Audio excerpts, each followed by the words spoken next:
Welcome to Book Club Yappening, a podcast where we discuss every and all things we've read and some of us haven't read, in a safe place where we can yap about life in general.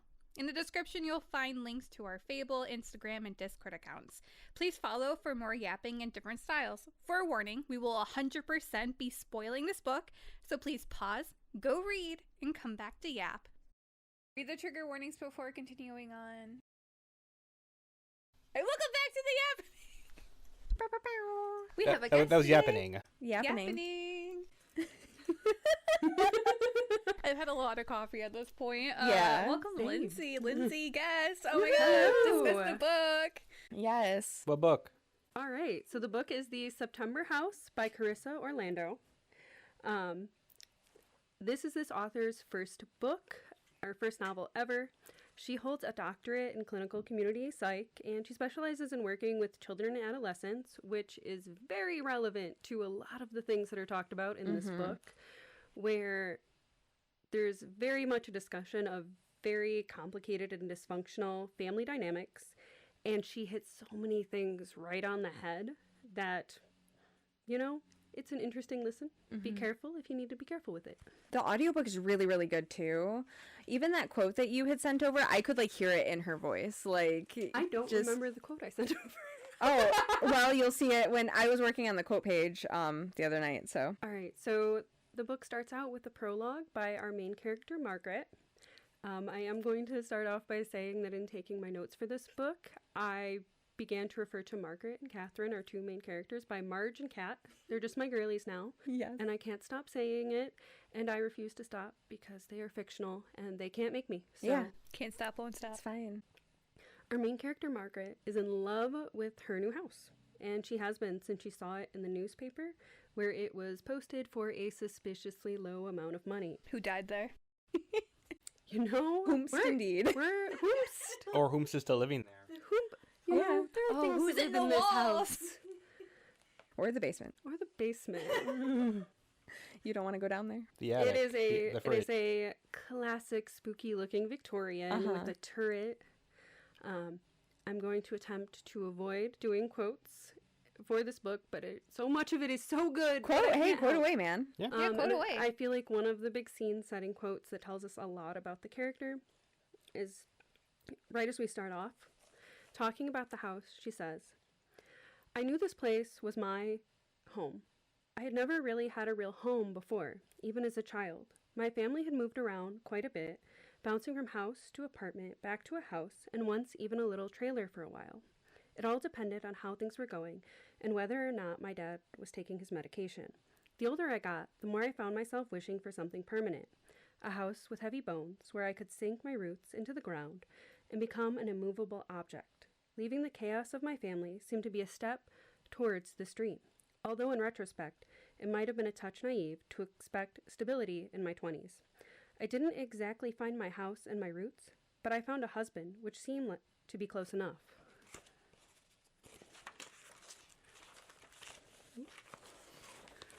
Just crumpling paper. It's just pleasantly crumpling paper. I love handwritten First one to notes. have, I physical love notes. handwritten notes. Yeah, mine's always on my phone. Yep. Margaret's husband Hal seems to understand because he also comes from a shitty background. When they got married, they dreamt of owning a beautiful Victorian home. He's an author and she's a painter. They imagined his beautiful office and her painting in a studio and all the antique furniture they're gonna gather. The extra person living there. Extra persons. Oops, spoiler. Oh, of course, married life never proceeds in the direction you imagine. Hal has to scrape by with part-time writing and teaching classes at a community college. She begins to raise her daughter, plus add jobs like retail and admin and substituting. She tells us that she affords art supplies when she can. They rent and they don't own a home.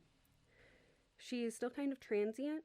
They are still kind of transient as a family, but it gets better when her daughter Catherine is in her late teens. Hal finally sells some books and gets royalties, and she finally starts to paint more and has pieces displayed in a local gallery, and they rent a little house, but it finally felt like they were each other's home. Or at least that is Margaret's take on that situation. Oh my god, sounds so cute. What's Chung this chung. gonna blow up? Yeah. They weren't in the market for a house, but she saw it in the newspaper. They checked on that price. That price is real low. They talked to the real estate agent, and they saw that the house was 150 years old, but it hasn't been occupied since the 90s.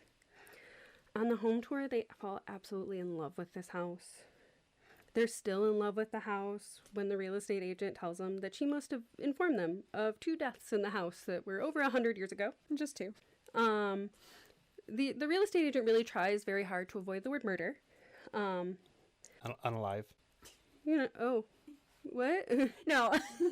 No, he was just saying that Oh, that's yeah. how. That's No, how you're good. yes, that's how they market it. Not The, like, you need to censor yourself. algo Oh, speak. Oh, no, you don't okay. need to censor yourself. No, No, no. no one was No murdered algo in this speak here. house. Unalived, on the other hand. It's 100 years ago. It's historical. It's They fine. lived here and then they weren't living, and it's not because of old age. Had an accident. Plus, the homeowner, suffering from a psychosis, took his own life.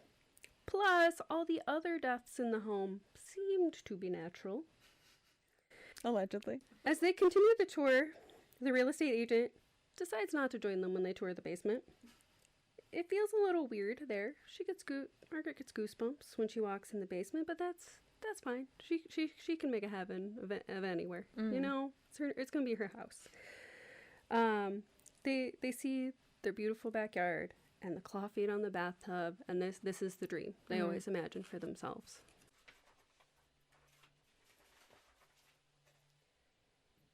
They buy the house, and she finally has her own home.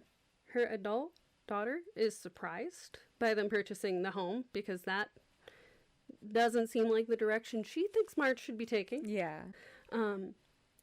It was blissful, but it was only May. That's so odd. It was blissful, but it was only May. I love that, actually. It's such a good book. Please read it. Yeah. We entered to chapter 1, and Margaret is having some definite homeowner problems.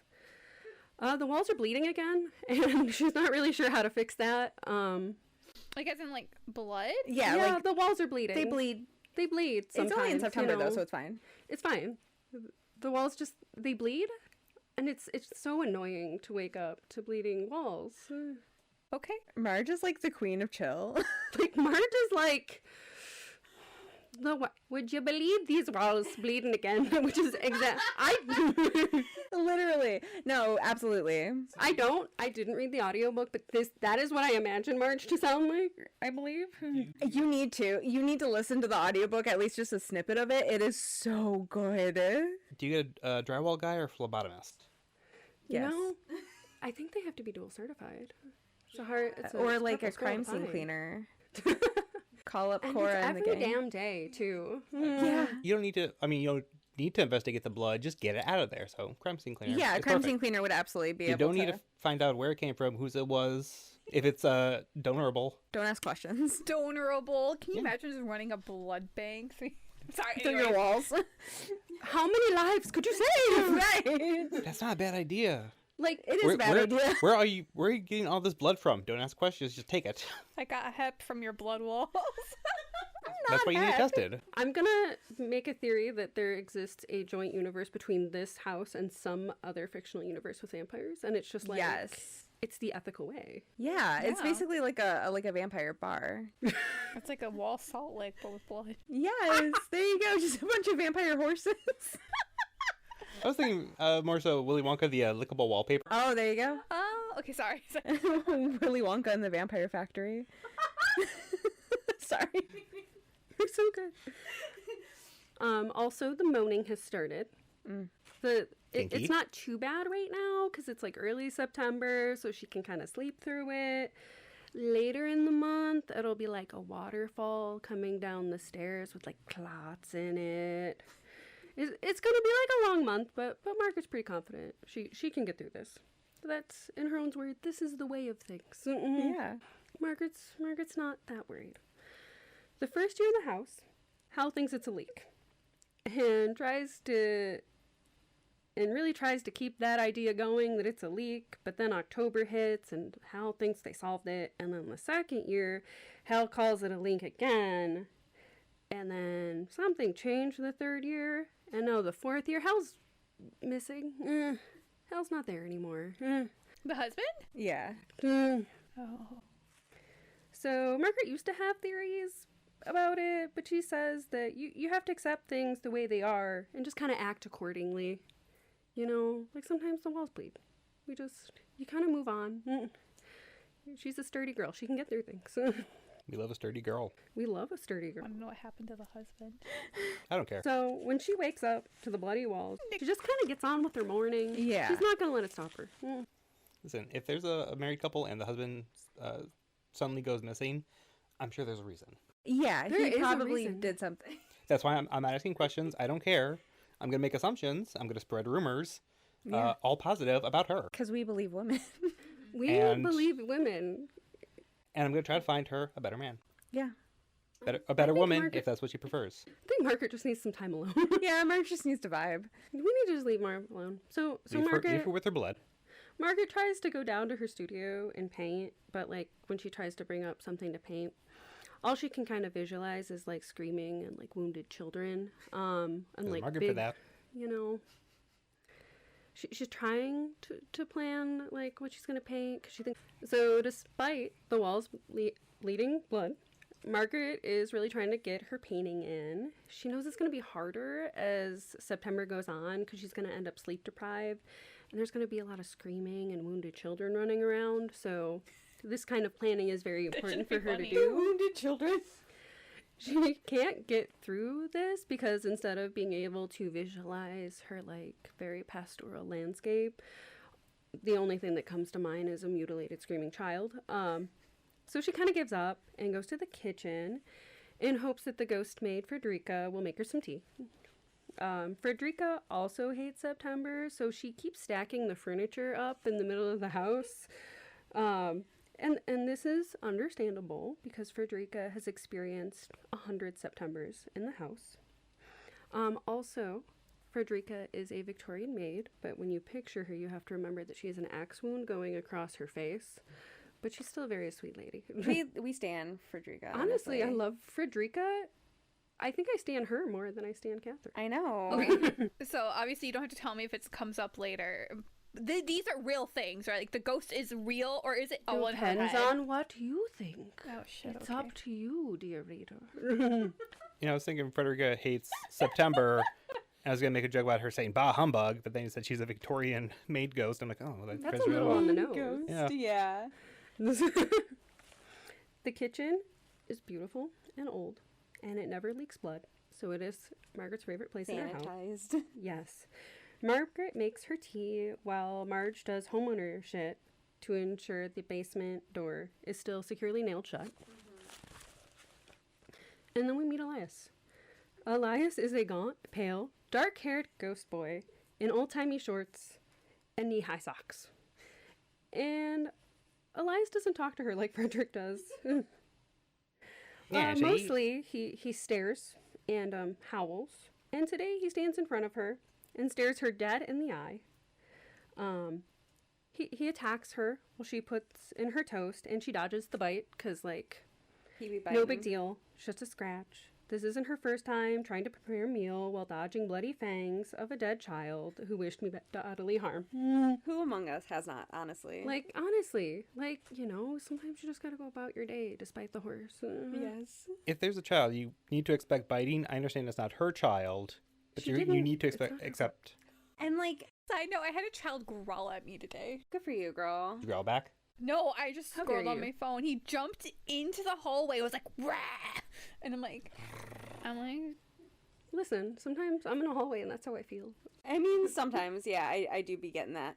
What I kind of love about our dear Marge is that she just has rules to kind of cope with everything, and her rule for Elias is just don't go near his teeth. So, my, I was sorry, gonna my, get to that in my next sentence. my Oh, I'm so prediction. sorry. Wait, my prediction is she's also dead in a ghost. I'm gonna leave it there. That's That my is an prediction. interesting prediction. Okay, now I know Yes, my you correct. You thought we were, what's the Nick, or Nicole Kidman movie. Yeah, the others. No, I did think that. And when we get to that part, I'll explain why I thought that. But I was like, this is having like hallmarks of that. And we're sure Hal is not around anymore? He's missing. It's He's you know, alive. the definition of around is interesting. I ask because a man would be the one that ignores all the problems in the haunted house. He ignores the bleeding walls, the screaming wounded children. Well, the wife would be the one that says, we got to get out of here. And she is the one. So they have a complicated relationship. In my opinion, Hal's the kind of guy who doesn't like things that are inconvenient for him. I don't think he likes things that could tell him what to do. Yeah. Like, he wants to be the inconvenience he sees in the world. A sign. Like one of those wooden... Yeah. It's me. A wooden home good sign that Yes. says, be the inconvenience you wish to see in the And we world. can maybe know... Be the inconvenience you wished. Yes. And we can maybe pick up on why Marge is like, just make rules and everything's fine type of... Knowing that about Hal, that is why Marge very much is just like, it's fine. We'll make rules and everything will be fine. Okay. I'm just curious. She's good at coping, is what we're learning. Most That of makes the sense. spirits leave Hal alone, choosing Marge instead. But Elias took a really violent liking to Hal right off the bat. She understands why Hal dislikes Elias, but she just doesn't understand spending the energy on hating Elias when all he does is bite. Yeah. Easy solution. Just stay away from the teeth. Duh. Once this little dodging of Elias is over, Frederica lets her know that she's missed 2 calls from Catherine. Her daughter Catherine really wants a call back. She really wants to talk about her dad. And Mark really doesn't want to talk to her about her dad. Just like, nah, not too into that. Don't ask questions. Another one of the merry pranksters shows up, which is her name for the little mutilated ghost children that she lives with. Pranksters. Oh. Well, they're merry pranksters. A little ghost girl in an old-fashioned dress with one eye kind of like drooping out. March has named her Angelica, and she points at the basement door and whispers to her and looks her in the eye and says, "He's down there." Which eye? Nick. You know, cite it for me. Fine. Figure it out. Answer I your own actually don't question. know if it is specified. It's upside down. He doesn't know how to read. It's fine. I'm pretending to be stupid. And she responds back, "Oop, Pretending. ding." She responds back to Angelica, "I'm not Nancy Drew. I tried that the first September." And Angelica's right. He is down there. And she wonders if the other ghosts will talk this year. Margaret finally gets up the courage to call her daughter back. Catherine is very upset with her, and for a pretty good reason. Catherine hasn't been able to reach her dad for weeks, and Margaret has been avoiding her calls. What is going on? Margaret has been putting off this call and was hoping to wait until October for them to have this phone call. Faking it is hard for Margaret. She's had to lie. She has been taking the phone with her and walking up the stairs and knocking on Hal's door. Well, Catherine is on the phone. And been like, "Oh, I'm so sorry. Like, he did you hear when he said through the door that he wasn't, he's busy right now. He can't come to the phone." Margaret's been telling Catherine that he wasn't home. A lot of like, loves you, but he can't talk right now. And Margaret decides she can't fake it anymore. Catherine asks her, "Where's Dad?" And Margaret said, "He's gone, dear." Gone? What do you mean gone? I mean, he's not here anymore. Did he leave? I'm afraid he did, dear. Jesus Christ, Mom! Why didn't you tell me? How long ago? About a month. Catherine is what the fuck shrill levels of upset. Maybe he went to a hotel? Has he been in touch with you? Have you heard from him? No, not a peep. It doesn't sound like he left. It sounds like he's missing. Do you think something happened to him? Catherine's really shocked at how okay her mom is with this. Why did he leave, Mom? Margaret says she doesn't know, but thinks he couldn't go through another September in the house. Catherine declares she's coming there.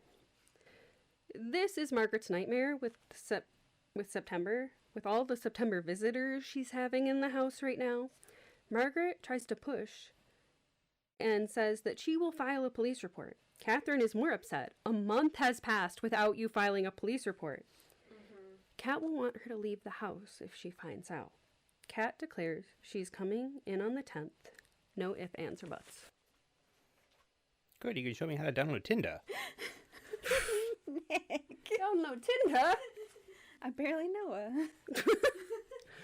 What's on Margaret's Tinder page? You know what? I don't know. I would take some like art decor like pictures behind with the blood behind me. Oh, you sure would. You would You're honestly like- be living your best life. I don't think she's like an internet goth girly. Like, I don't know if that... no. Artist, she can paint with that shit. That's true. Honestly, and like I'm no shade to anybody who might hear me say this, but like Marge very much gives like my dad's sisters in that like they're just Midwestern vibes, and like this is totally fine. Totally like I'm gonna be like really polite and nice and sweet. Like it's just that I would let them lead me through a truly haunted forest. it's like that wholesome like approach to it. Yeah, which is what makes this book so amazing. everything feels okay I don't when I'm around think them. there's any location indicators in this book. Like, we just know that it's this house. Yeah. In September. But I feel the Midwest. Yeah, and it's like definitely out in like the country because reasons we'll find out. We just know that it's kind of out in the boonies, so this could absolutely be like Michigan or Ohio, Indiana, definitely like one of put those. it in Indiana in my head. So Marge starts to recount to us the haunting. The house started really slowly. First, little things start to move, and Hal and Margaret blame each other. They feel a little weird when they're walking into rooms, especially into Hal's office, and both of them avoid the basement because it feels bad in the basement. Secondly, the pranksters. They start slow too. Objects start moving, or footsteps in empty rooms, some like little movements out of the corner of their eye. And then Frederica shows up. Margaret starts hearing whispers asking her if she would like some tea. And then one morning, Margaret wakes up to a cup of hot tea on her bedside table. And she thinks, wow, I've made a friend. Because Margaret's really chill with things. Margaret, unbothered queen. Yeah, I know. Blood orange. Sangria. Not the sangria. So we kind of cut to Margaret chatting with her neighbor Edie about her troubles. Hal cannot stand her friend Edie, and Margaret likes kind of having a real life person to talk to that isn't Hal. Margaret knows that she can't stop Kat from coming, that Kat is very strong-willed like her dad, that like even if she continues to tell Kat no, Kat can outlast her.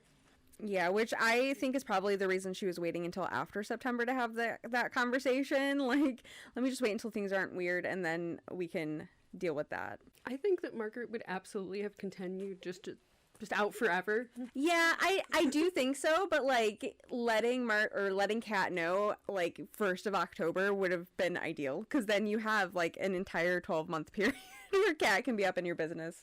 Yeah, I mean, I got a lot of shit going on right now. The walls are bleeding again. I wanted to put in carpets, and that was a terrible idea.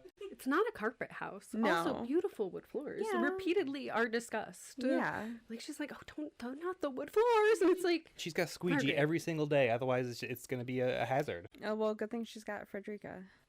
Queen Frederica. Honestly, I could use it. But every Me time she bends over, her Her face. axe wound.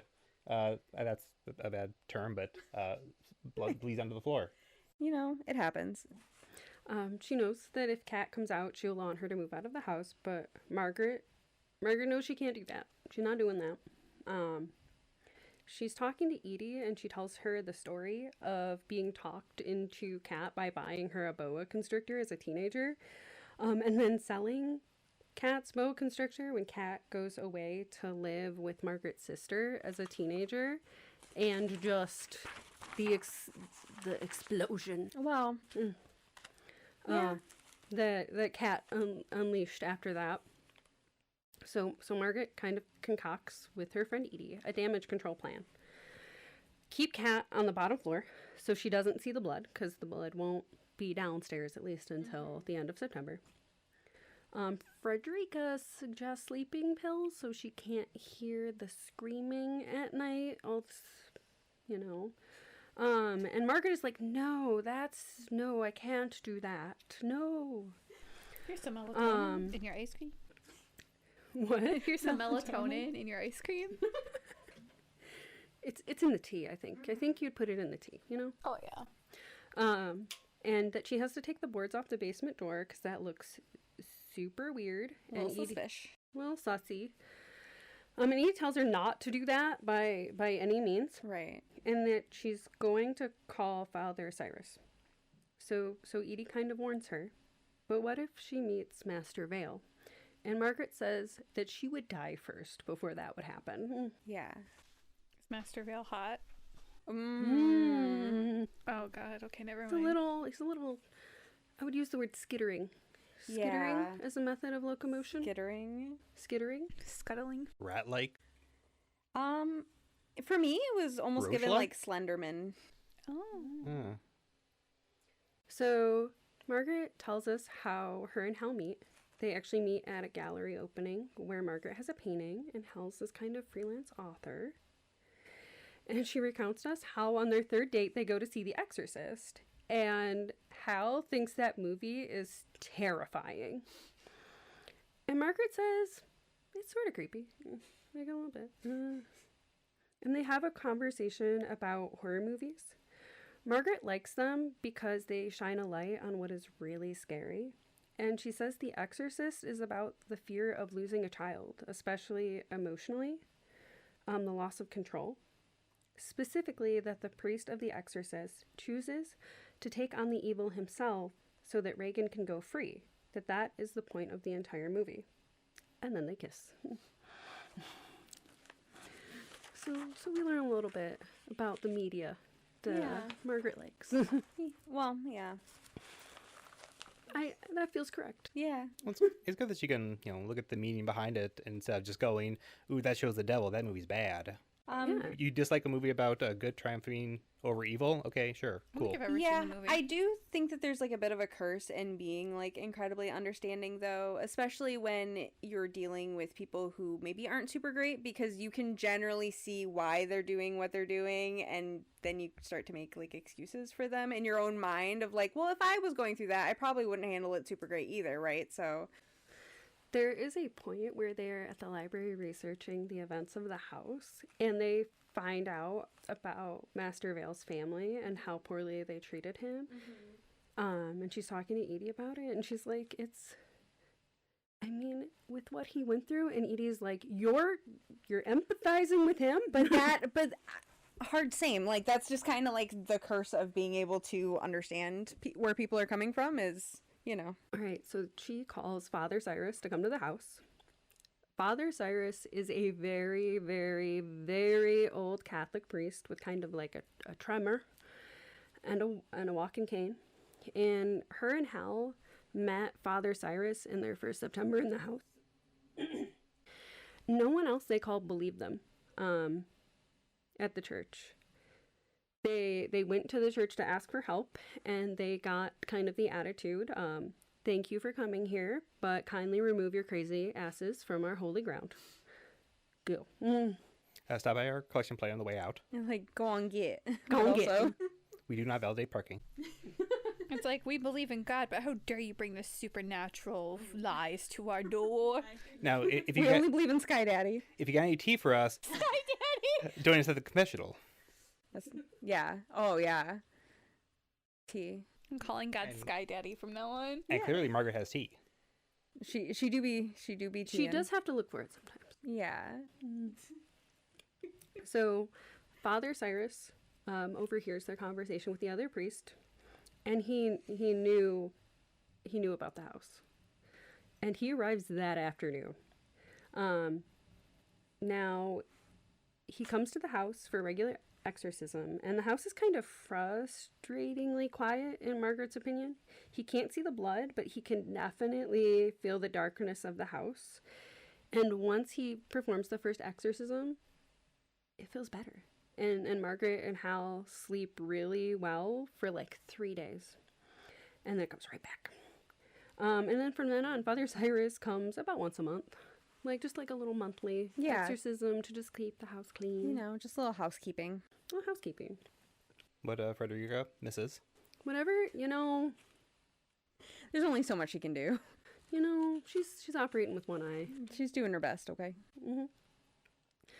As part of the exorcism, Father Cyrus and Margaret end up at the basement door, and Margaret takes the boards off the door. And as she does, Father Cyrus' body stiffens and begins to levitate off the ground. Cute. As flies explode from his mouth. Love that. As they do. And Margaret screams, "Cut it out!" And it breaks the spell, and he falls to the ground as the last couple of flies just... Do I get workers' comp for that? Questionable. I mean, is he on the clock? Probably not. I think this is like a little do what you love kind of moment. Yeah. Then you'll never work a day in your life. And Father Cyrus just flees before he finishes the exorcism. He has to He's go. like, shit, this shit's real. Yeah.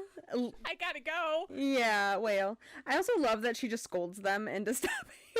She's the mom of the house. That's really how you need to handle ghosts, though, is just to tell them to cut the shit. Like, That's how you do it. that sure is. You gotta Knock it stop off. This. Well, especially when, like, the ghost is your punk ass dad, like, fucking with your lights. Yeah. It's like, God damn it, stop it. And he stops. One day, right after our, like, bedroom light was flickering, and I went, Dad, knock it off, and then it immediately stopped. Yeah. How would he have felt about that? He would have been giggling, like, Good. yeah. I annoyed her. Yes. Just like a dad. Yeah. Or me. It's like next there's just gonna be whispered puns. Yeah, his phone went off too, and his phone wasn't even like turned on. It just started playing Friends in Low Places, and then it stopped. We just looked at each other like, that phone's not on.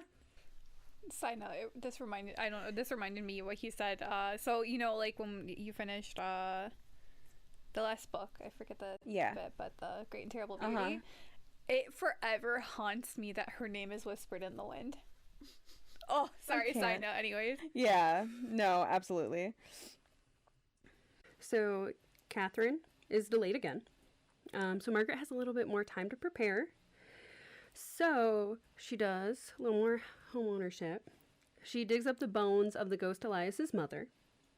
She used to be really precious about it, but now she kind of just uses garbage bags to collect the bones. She would like put it in like a big ass urn and truck it up to the house, but she's like, I'm too old for this shit. She's like, this is getting like the second or third time you dig up a body. It's just... Yeah, well, plus like just carrying a big ass urn, like, because sometimes things are like just heavy, yes, but then also just awkward to hold, right? And then trying to get it up. Ass trying to bring You're not supposed to run with an urn. It's really supposed to be a staying in one place object. Correct. Yeah, it's not mobile. So is she going across town to the cemetery, or is this a buried in the backyard? Buried in on the property. There's like, it's a big ass property. Like it's like a country house kind of I moment. didn't know if they had like a personal cemetery or something. Yeah, I mean, probably, especially given like the Victorian type of moment, I would say potentially a full ass cemetery, but certainly on the grounds. Yeah. So she takes this garbage bag of bones up to Hal's office where Elias kind of hangs out. And she sings the lullaby Elias's mom would sing to him. And his mom's ghost appears and she hugs Elias. And dramatically she drops back into ash on the ground, which she knows will give her at least a week without Elias. Like it'll keep him cool for at least a week. And keep him away from Catherine and the biting and the whole thing. As she's packing up from this ritual, Catherine arrives, specifically while Marge is carrying a garbage bag of human remains down the stairs. And Catherine is mad about traffic and about everything. She's angry. Yeah. And the mom and daughter greet each other, and they notices the change in each other. There's been about 4 years of distance. Catherine is wearing heels and a power suit. Margaret's hair has gone gray. And Catherine immediately wants to attack the problem of her dad being missing and file a missing persons report. Well, as you do. You just got here. Have a snack. You hungry? My theory is he's missing in the basement. I'm gonna assume he went into the basement and never came out again. Catherine begins. Stay tuned. Stay tuned, kids. Catherine begins ripping Hal's office apart and is big mad that the doors to the cabinets are locked. She is also pissed at the number of flies in the house. Catherine has a temper like Hal, and Margaret will kind of always give in to one of her tantrums. Catherine remembers that she's 30 and makes herself take some deep breaths to calm down from how absolutely angry she is Me too, about girl. all of this. Right? It's like sometimes. Some grounding. We kind of cut to Margaret and Kat eating dinner, and Kat asks her if her dad was drinking again. And Margaret is very evasive at that question. Catherine discloses to Margaret that she just broke up with her girlfriend Claire. And Margaret wonders why, but she can't really ask that. They don't have that kind of relationship. But she does wonder if it is something broken she and Hal installed in her with their relationship. Instead, they kind of reminisce until Catherine says that her girlfriend Claire broke up with her because she, referring to Catherine, was angry all of the time. Catherine confesses that she is afraid that she'll be just like her dad. Claire is dating a therapist now, who is a well-adjusted person who doesn't get mad all the time. And that's Kat's first night in the house. Yeah. You had like a physical reaction to something. What was it? Just the Catherine having the thought of she wonders if it's something that her parent, like, that they had instilled in her, and I'm just like, that's so wildly deep, because I feel like 90-something% of parents are like, oh, this has nothing to do with me. Surface level. Surface level reaction. Like, I'm sure obviously most breakups have something going on below the surface that may have come from the parents, but that's just... Margaret is like chronically practical, I would say. Yeah. She's dealing with bloody walls. Like, she sounds like she's aggressively, there is like very heavy themes around domestic violence in this book. Yeah. Like, we were all together for that last little paragraph. We know that there's something bad with Margaret and Hal's relationship. That she is a survivor of this, but is portrayed as like very strong, as having very strong survival instincts, that she doesn't perceive herself to be a victim in any way. Yeah, she's very much like, a person can get used to anything, and it's easier to get used to things if you have rules in place to make it less difficult. Wait, and kind of relate. Yeah, heavy. Oh, no. But part of the quote you gave me was, it doesn't change the fact that there's blood on the stairs to wonder why there's blood on the stairs. Just step around the blood so you don't get blood everywhere else, type of thing. Like, that's like legitimately, like, you can deal with blood on the stairs as long as you have rules, but like wondering why isn't going to change the fact that it's there. Like, it's like, that's so fucking true, though. yeah. So she's chronically practical. So Marge monologues to us next about her rules, and she tells us that everything is survivable. And she gives us this quote about her feelings about her rules. That every situation has rules. They might be strange rules, and they might be difficult to figure out, but once they are learned, they can be followed, and everything works out. So she lists the most important rules for the house, and the most important ones are: some things aren't problems, they just seem like it. They're not actually problems. 2. You would be surprised just how many upsetting things aren't harmful in the end if you consider the definition of harm in the strictest sense. If you just change the definition of harm to something that doesn't mean what it means. Yeah. 3. Margaret can live with the ghosts. You can live with many, many things you find deplorable, especially when there are rules. 4. Some problems don't have solutions, and the rule is just to cope. There is no solution to Master Vale, and there's no solution to September. 5. The basement. Don't go in there. It must be closed and boarded up, and you have to keep the Bible pages taped to the door without any gaps.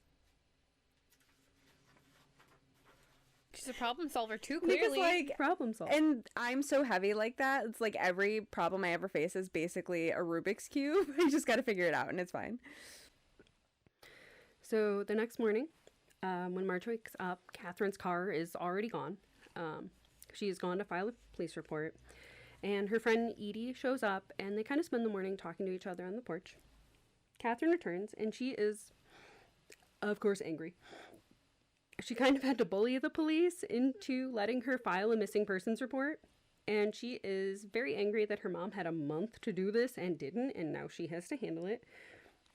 And the police will be by in a few days to talk to Margaret.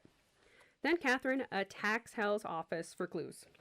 She grabs a crowbar and she starts jimmying open cabinets. Margaret didn't know the cabinets were locked, and Catherine says he has something to hide because he never would have locked them before. Mm-hmm. So she kind of angrily is tearing through the office, dumping papers, and storms out. She returns to tell Margaret. She storms out of the office, actually, and she returns to tell Margaret that she left the kettle on, which is actually Frederica. Mm-hmm. And she returns with the crowbar, and Frederica helped find for her. She just doesn't know it. As Catherine kind of rips open these, like, beautiful antique cabinets, that's all Margaret can think about. She's like, my cabinets. I would absolutely, same. Like, that probably wouldn't be, like, the forefront of my mind, but I'd be like, oh. I already knew Hal was missing. I'm like, why are you white cabinets too? Well, I mean, it's like, okay, cool. Like, we can get to the bottom of it, but did you have to? What about bolt cutters? Yeah. You know, like, we could do something. The locks are going to be easier to replace than the door. But, so why didn't Frederica set the bolt cutters? You know, I don't know if Frederica knows what bolt cutters are, because she's from the Victorian time. She probably doesn't. I was going to suggest a lockpicking kit, but yeah, she may not know what that is either. So Catherine very brutally rips open her beautiful cabinets, and they're just packed with empty Jack Daniels bottles. And Margaret is very shattered by this discovery because Hal's been doing so well. And Catherine is relieved but not surprised. It seems kind of like she was expecting this. They also find a book titled The Shadows in You, How to Cope with Mental Illness. And lastly, they find a cigar bottle of Hal's AA chips, tucked away with all his liquor bottles. And we move to the next day, and Frederica is beginning to stack things because September is progressing. And the police are coming by today. Officer Jones and McDouglas show up and interview Margaret with Catherine there. And we learn how Hal lost his license to DUIs. And the police ask what was going on the day Hal went missing. They were having a fight because Hal wanted to leave the house, but he was sad, not angry, when he left. We learn that Margaret thinks that her and Hal's relationship wasn't good. They fought a lot. Margaret denies that those fights ever got physical, and her daughter makes it really clear to the police that that is a lie. We learn that Hal went to AA after his DUI and got sober during Catherine's senior year of high school and stayed that way, to Margaret's knowledge, for 6 years. We also learn that Hal withdrew a large amount of money in cash around the time he went missing. And the cops are really sympathetic to Catherine, and they tell her that it can be really hard to watch your parents break up. Okay, also, side note, the fact that the male officer is, like, just so thoroughly enamored with the house, like, it's, like, described very similarly to, like, when Hal and Margaret went into the house. I'm like, is this house, like, hypnotizing people? I wonder. Yeah. Like, is it attracting, like, a spider web or something? I don't necessarily know that was ever considered, like, spoken of. But generally speaking, the fact that the house has themes of, like, domestic violence to an extreme, I would say. Considering the fact that it's a male police officer, and we have already discussed on the podcast the statistics on them being abusive, and then Hal, what we know about Hal, it's like, does this house like immediately clock when like you're that kind of person, and then is like, hello, come live here? Does the house collect abusers? It does seem like that. I don't know that it ever explicitly states that, but that was something I absolutely clocked. And considering all the victims there. There are a lot of victims. I'm trying to think. Sort of tangentially, the Hal as the author in the very spooky haunted house, the husband being an author and the wife, it almost feels like a very swapped The Shining. Yeah. If it had been the Shelley Duvall character that had been the one seeing the ghost. Very much, yeah. When you said that, I was like, oh, 1,000%. It very much feels like how beautiful this is, that it's sort of kind of hard to capture in telling it, but it seems like the house is a little bit too big for the number of people that are in it. It's very isolated, that there's the ability for these supernatural things to have an influence on people, that the house has things. So. Yeah.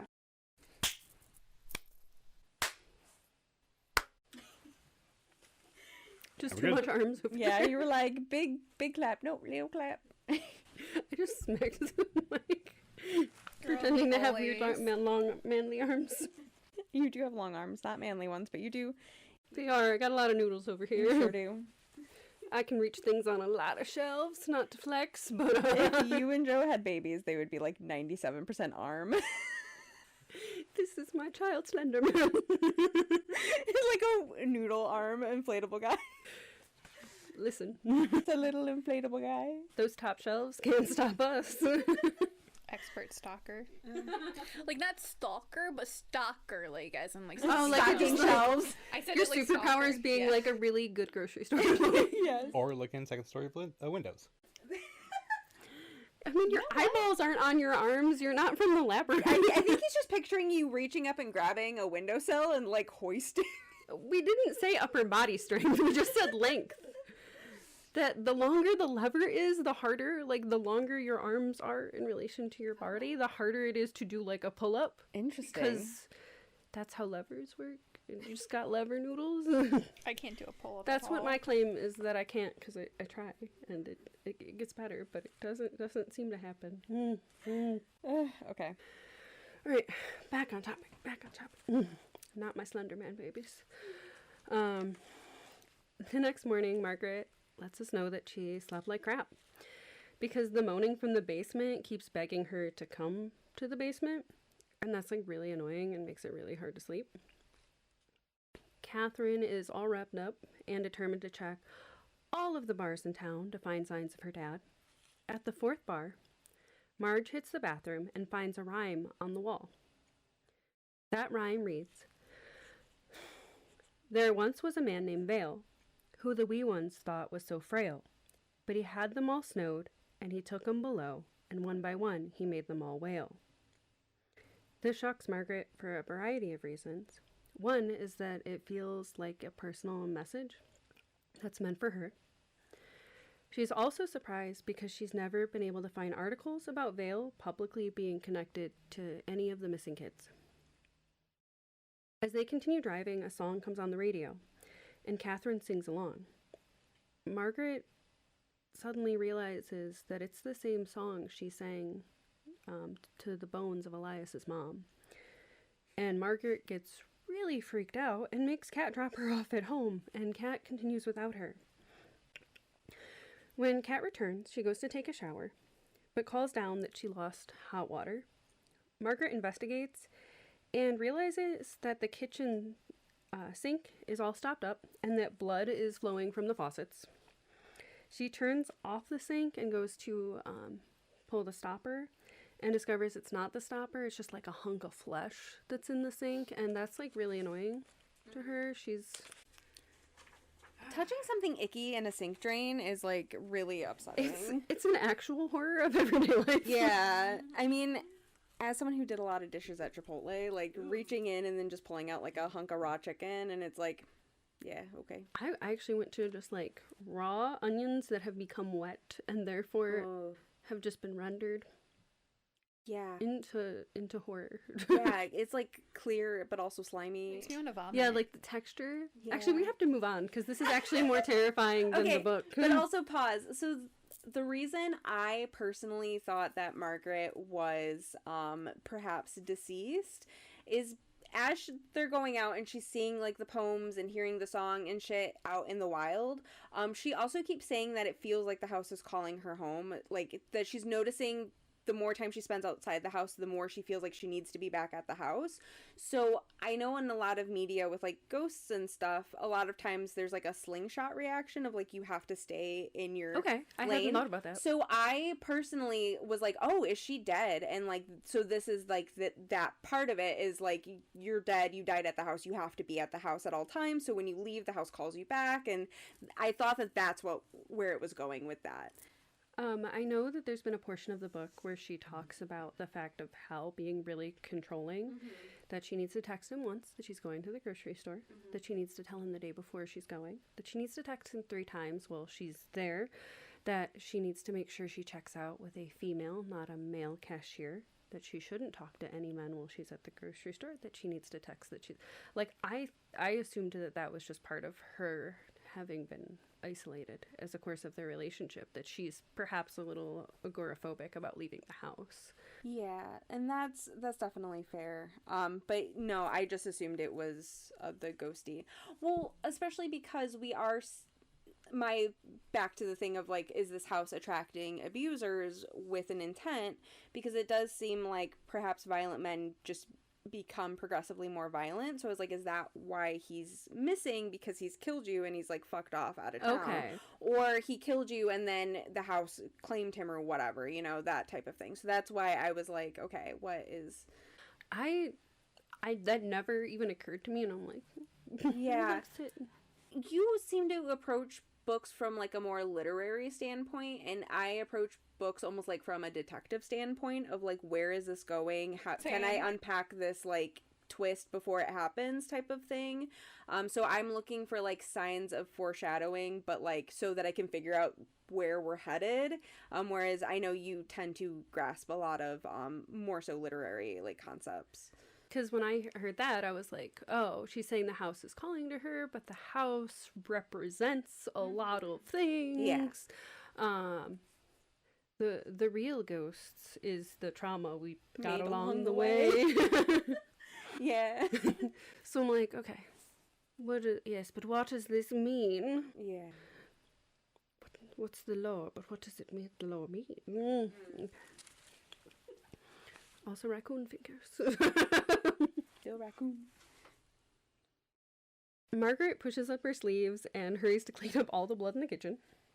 And Catherine walks in the kitchen and is shocked to see her mom's arms when she has her sleeves pulled up. She doesn't seem to be reacting to the blood, but to the white scars that have been left by Elias's bites. Catherine asks her if her dad did this to her, if these scars are a result of something Hal was hurting her. Margaret denies this to her. They're from Elias, from Margaret's perspective. And with the history that has taken place between Margaret and Hal, Catherine doesn't believe her. Margaret lies and tells her they're from gardening, and Catherine snaps. Catherine is mad, and this is too delusional, and it's too much. She tells her mom that she's tired of her lying about how she got hurt. Catherine is angry her mom lied to the police about the violence of those fights, that her mom forgot to mention having to send Catherine away to live with her aunt for a while so that the state didn't take her away when she was a teenager. She's angry her mom is minimizing the situation. Margaret asserts to her daughter, I protected you. Mm-hmm. Catherine says, you couldn't even protect yourself. How was he the one with the strength to leave in the end? And she storms out of the house. Yeah. Also, the scene where we find out why Catherine had to leave was so fucking heartbreaking. Like, that was just brutal. Made me, like, ill, but, like, emotionally. Like, It's like, but that's what I want. I want a book to hurt me. I'm like, Yeah. that is so good. Make me feel something. Anything to feel something. Anything. Yeah, 5-star books for me. Like, did you make me feel a real, genuine emotion? Like, so was I enraged? Was I in tears? Like, I guess I'm like that with Chinese dramas, because I'm like, if I'm not crying like halfway through this What's the drama, point? it's the fucking point. Why am I not sobbing? My current favorite video game right now is Spiritfarer, which is a book that is trying to hurt you. You're a little anthro. You're going to different islands on this boat, and you're picking people up, but the people turn into animal representations of themselves. Wait, that sounds so cool. What's it called? Spiritfarer. What is the name of the guy in the boat that takes people to the underworld? oh. Sharon. Charon? It's really pronounced like it's Charon. Charon? Yeah. Charon leaves his job and gives it to her, the main character. And these are all of the people in her life that she's ferrying, and she has to get them to something.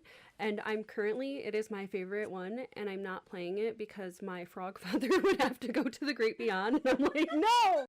Not my frog father! This is so cute. You make him all his favorite snacks. It has a 10 on 10 on Steam and a 4.7 on PlayStation.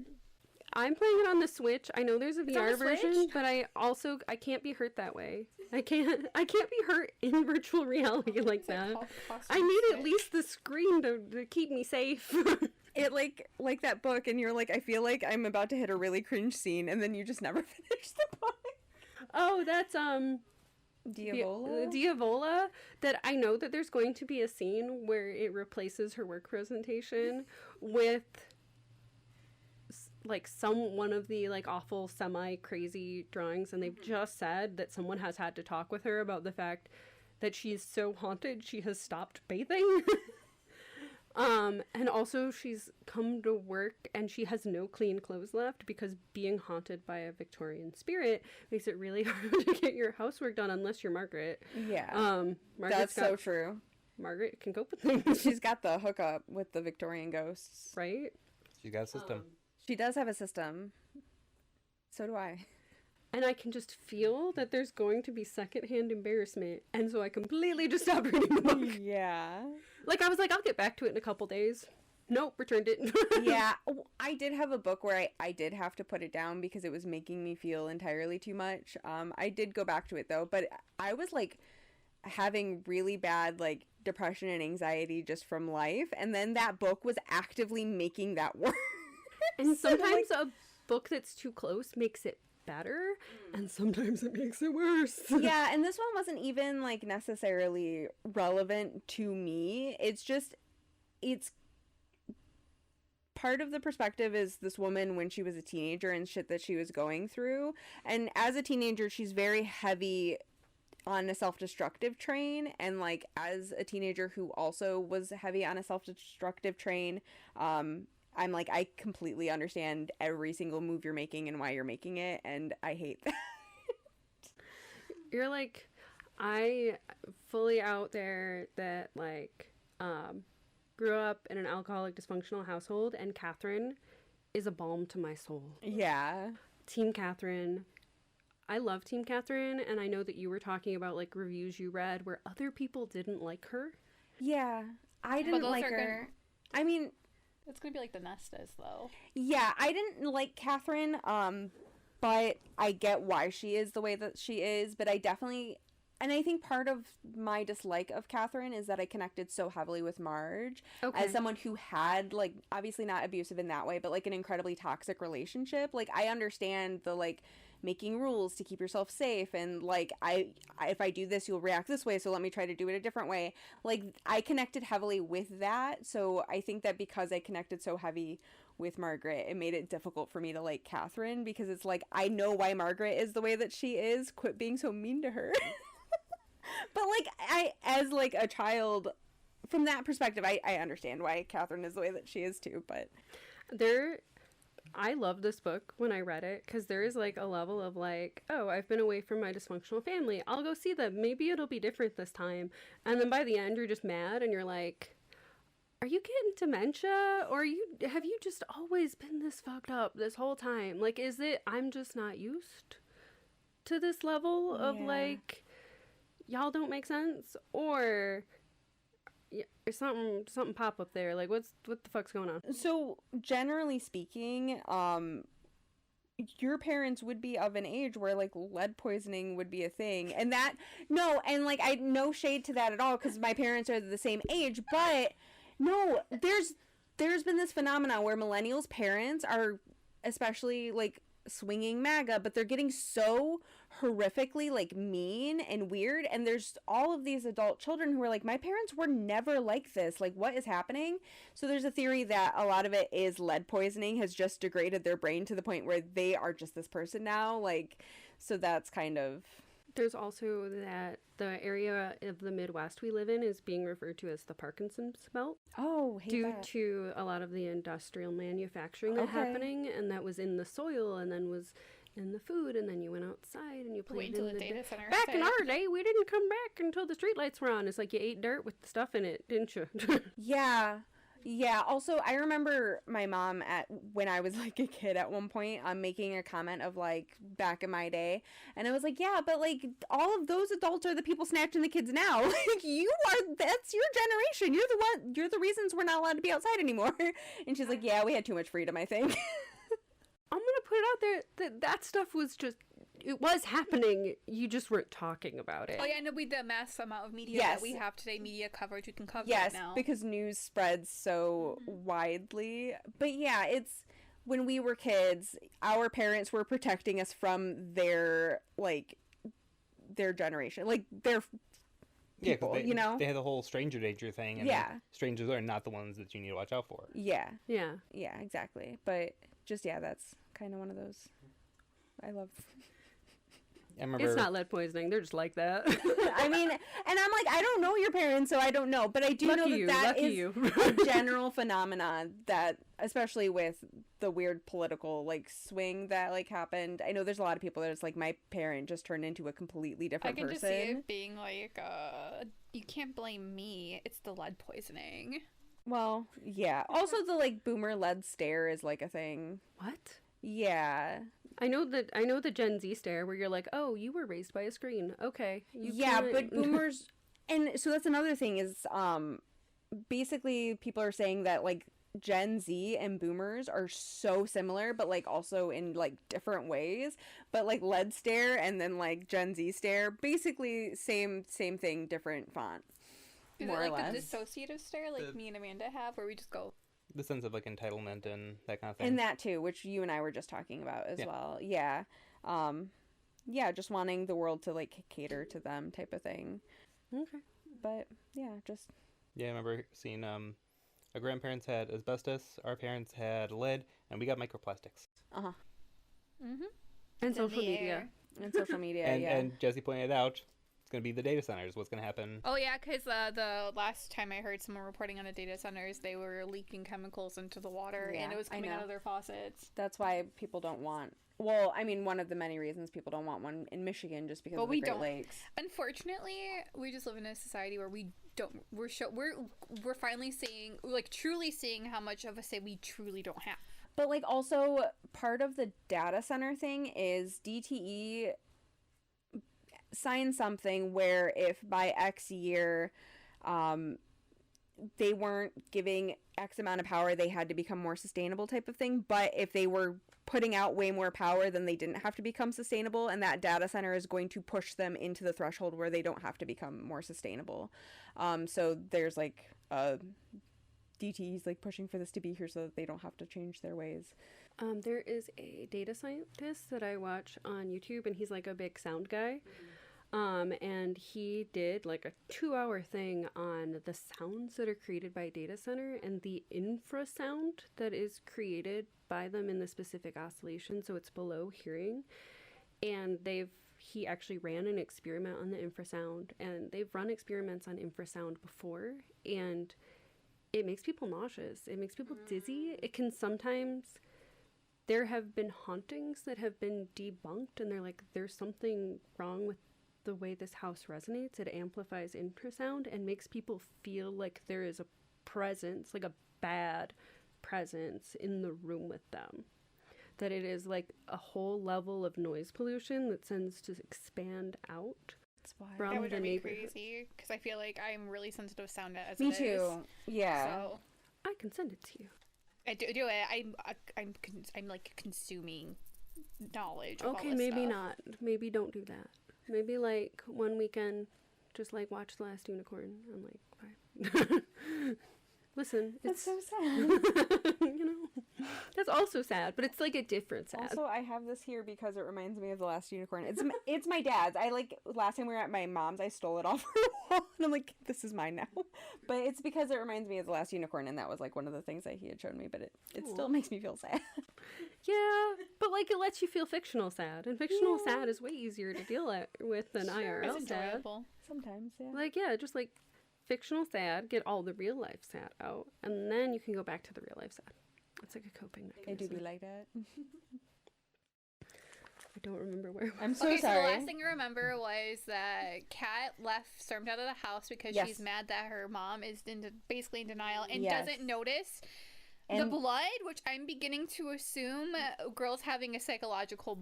Mark is having a psychological Yeah, break. so Marge just pulled a chunk of meat out of the sink, is where we left off, because then I started talking about chicken. Oh yeah, and then And the onions. whirs of raw onions in a sink. Yeah, and then we okay, we're back on track. transition from there. ADHD train moving on. Yeah. So Margaret starts to monologue to us as the audience, and she recounts to us how Hal's violence escalated. It took a while for it to happen. If it had happened right away, she would have left. It started with words while she was pregnant with Kat, that she would never get a real job, that she would end up crazy and incoherent like her father. The first time he was physical, he grabbed her by the arm and swung her around to face him. It left bruises, but it wasn't anything she thought of. And then suddenly it was common, shoving her, pushing her down, but with a loose grip she could escape. Until one day she couldn't escape his grip. Open hands until they weren't, marks that could be covered by clothes until they couldn't. He would apologize, but it grew tiresome. Someone needed to compromise, and Margaret considers that her strongest asset. She compromised because Hal hates her sister Nicole. So she stopped talking to her sister, or that's not her sister's name. She compromised because Hal hates her sister Noelle. There we go. So she stops talking to her sister Noelle. She made it a rule. Yeah. 2 truths and a lie. 2 truths and a lie. It's not only me. I was looking directly at the name spelled correctly twice, and she became Nicole. Catherine didn't come home last night, and Margaret confers with Edie about it, which is good because the house is basically screaming. Margaret, you can't hide from us. Margaret, we'll get you. She tells Edie about the fight with Kat. Margaret is happy she has Edie. She spent too much time friendless before her because of the rules. Hal barely interacted with Edie. Catherine rolls in, looking like she was up all night, perhaps with the flirty bartender from one of the bars they visited yesterday. Margaret isn't sure what she will do tonight about the screaming, and Edie suggests drugging Catherine so she doesn't hear it. After taking a shower, Catherine comes downstairs and apologizes to Margaret. Catherine says it will never happen again, and Margaret thinks about how much her daughter looks just like Hal. Catherine decides they're going to look for Hal at hotels. At the first cheap motel, the front desk clerk says he doesn't know he just started here. He looks Margaret in the eyes and says, "He's down there," which confuses her. But conveniently, he's referring to his coworker being down there in the next town. And Catherine is very aware her mom is acting very strangely. As they drive to the next hotel, Margaret disassociates a little. At the next motel, the Paradise Motel, they meet 2 workers named Julian and Angelica, which are conveniently the names of 2 of the ghost children. The pranksters. Yeah. Margaret experiences one worker saying, "He's down there," again out of context in conversation, and then sees Angelica mouth it silently towards her. Over the speakers in the hotel office, Margaret hears the lullaby she would sing to Elias's mom. Catherine thanks the employees for their time.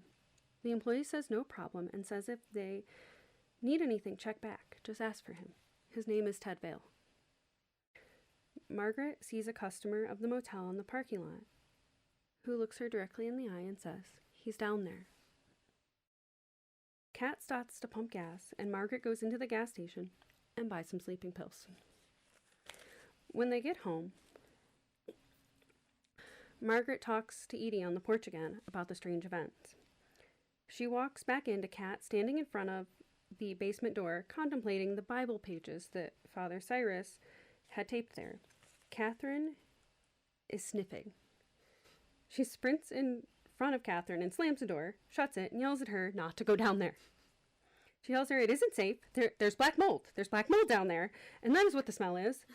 And quickly pushes her into the living room, where Frederica has stacked all of the couch cushions into a tower, where she watches Catherine react to that.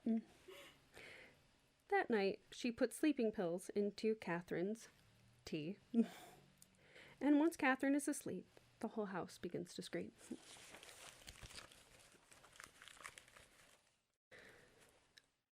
Next, Margaret recounts to us how 4 Septembers ago, she saw Master Vale. She was awake from the screaming and the dripping blood, while Hal snored. She goes down to the kitchen and sees the basement door open, with Master Vale standing in front of it. He seems to flicker, impossibly tall and skinny, with arms that are too long for his body. Pale, with tangled white hair. His body seems to be covered in open, bloody sores. She freezes, and he turns towards her. She takes a step back. His skinny limbs skitter across the floor at her as he comes at her. She scrambles backwards to the outside door.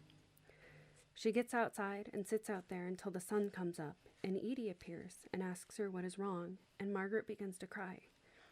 Edie listens to her and tells her to let it all out. This is the first time Margaret's had a friend in years.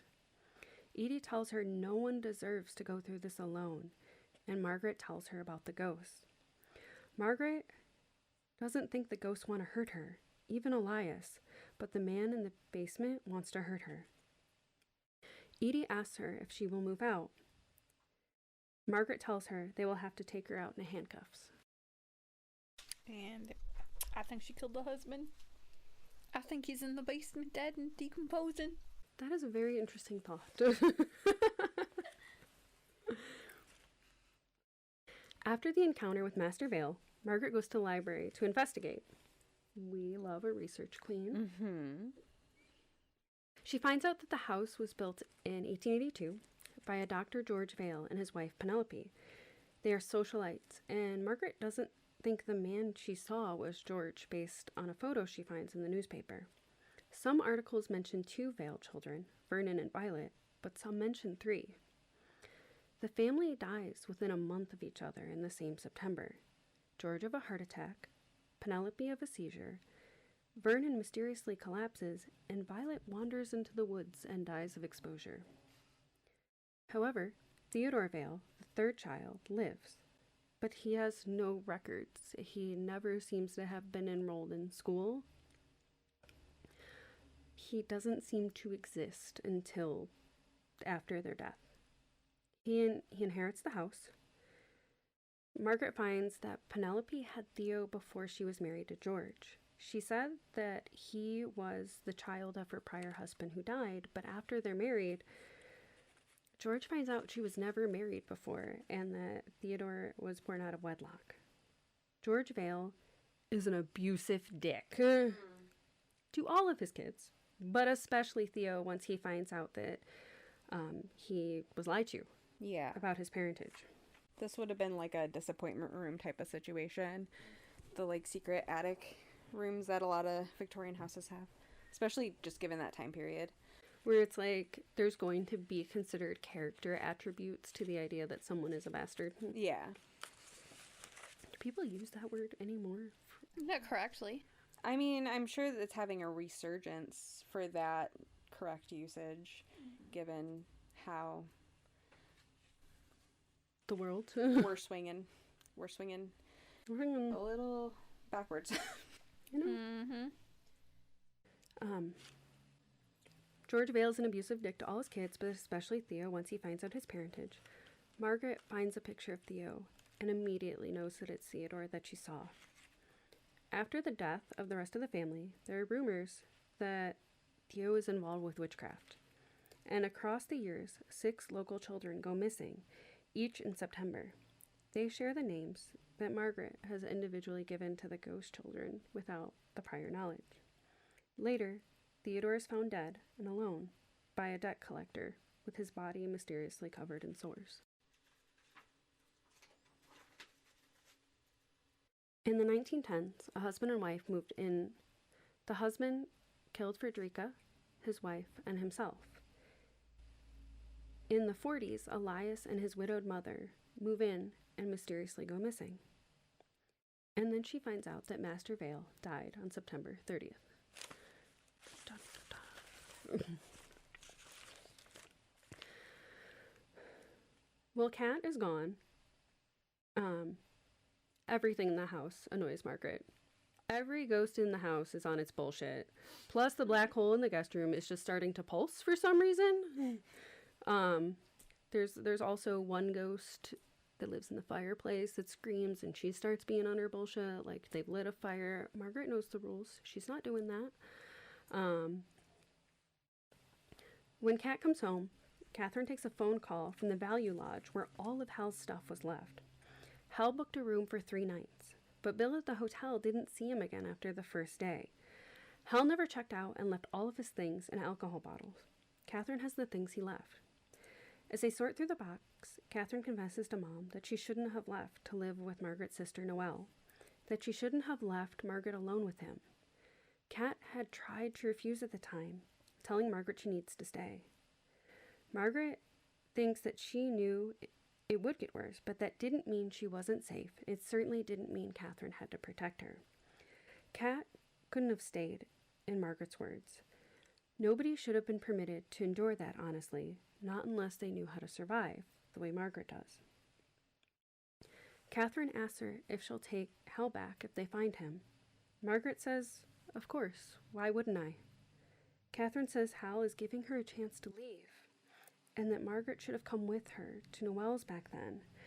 Margaret remembers Catherine telling her back then, "Why didn't you leave?" And Margaret sees Hal on the day he left, asking her, "Why in God's name do you want to stay in this house?" Margaret tells us, it wasn't horrible every single day. So few things ever are. And when it wasn't horrible, it was almost lovely. Margaret knew how to survive here, and I always had a sense that if I just survived long enough, if I just played by the rules well enough, I could make it a perfect home once and for all. I just needed to work a little harder. Margaret tells Kat people can change, that Kat changed and she's less angry and that she can see it in her. Catherine says that changing is so hard and barely working. She thought everyone's families but hers was happy growing up. Then she got older and learned it was everywhere. Catherine tells her mom that the fairy tale she's concocted isn't real, and Margaret doesn't understand. Catherine tells her that stories like this one don't end well. Someone always ends up dead. Margaret says, all stories end with someone dead. Catherine asks her if when he comes back, you'll stay and wait for him to beat you to death. Catherine tells her, no one deserves to live like this. Margaret remembers Hal telling her the same as he gets in the cab to leave. Margaret pops. She tells her daughter that no one deserves to live like this. But that doesn't matter. It doesn't change reality. Catherine reminds her of what she said about how people can change. I was like, I saw the end of the notes, and like, there's no fucking way. There's Yeah. no fucking way. End novel. The book's over, guys. We gotta go home. Yeah. They resolve the emotional conflict, and there's nothing else you get to know.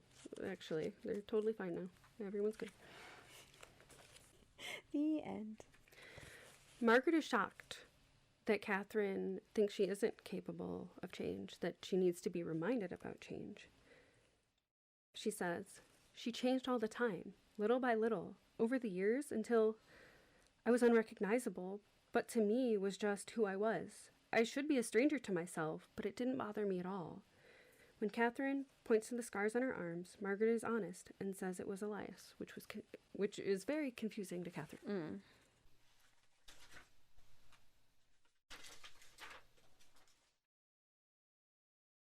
Margaret monologues to us again about her rules, how everything is survival.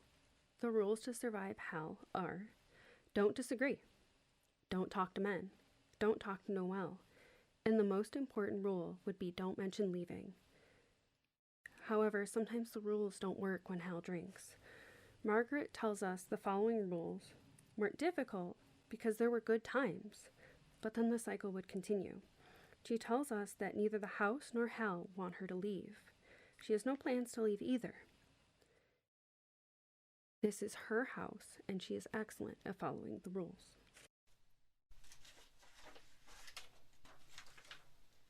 Margaret monologues to us again. The 3rd September in the house, Hal was affected. He was disoriented, tired, and he was hearing things.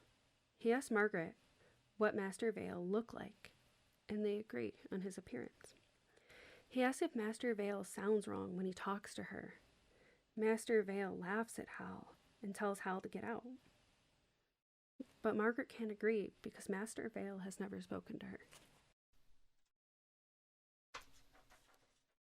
Which is that thing about the house perhaps drawing in or speaking or escalating abusers that we kind of talked about already. Yeah. So is, just to clarify, so Vale, the master of the house, is that Theodore? Yeah. Yeah. Okay, I just want to make sure. So it's the kid that was abused? Yes. Okay. The next morning, Kat is hung over from the sleeping pills that Margaret drugged her with last night. She is also confused as to why the medicine cabinet is full of spoons. Frederica is getting more upset as the month goes by. So she's cleaning, but not helpfully. Yeah. Margaret is attacked by Elias. As he bites her, Catherine walks into the room, seeing the wound and the blood, but not Elias. Margaret asks, "Do you not see him?" And Catherine is alarmed. Catherine thinks that Mary has committed some type of self-harm and is talking to people that aren't there. When Catherine leads Mary into the bathroom to wash the wound, Margaret finds that Frederica has moved every single knife in the house into the bathroom sink.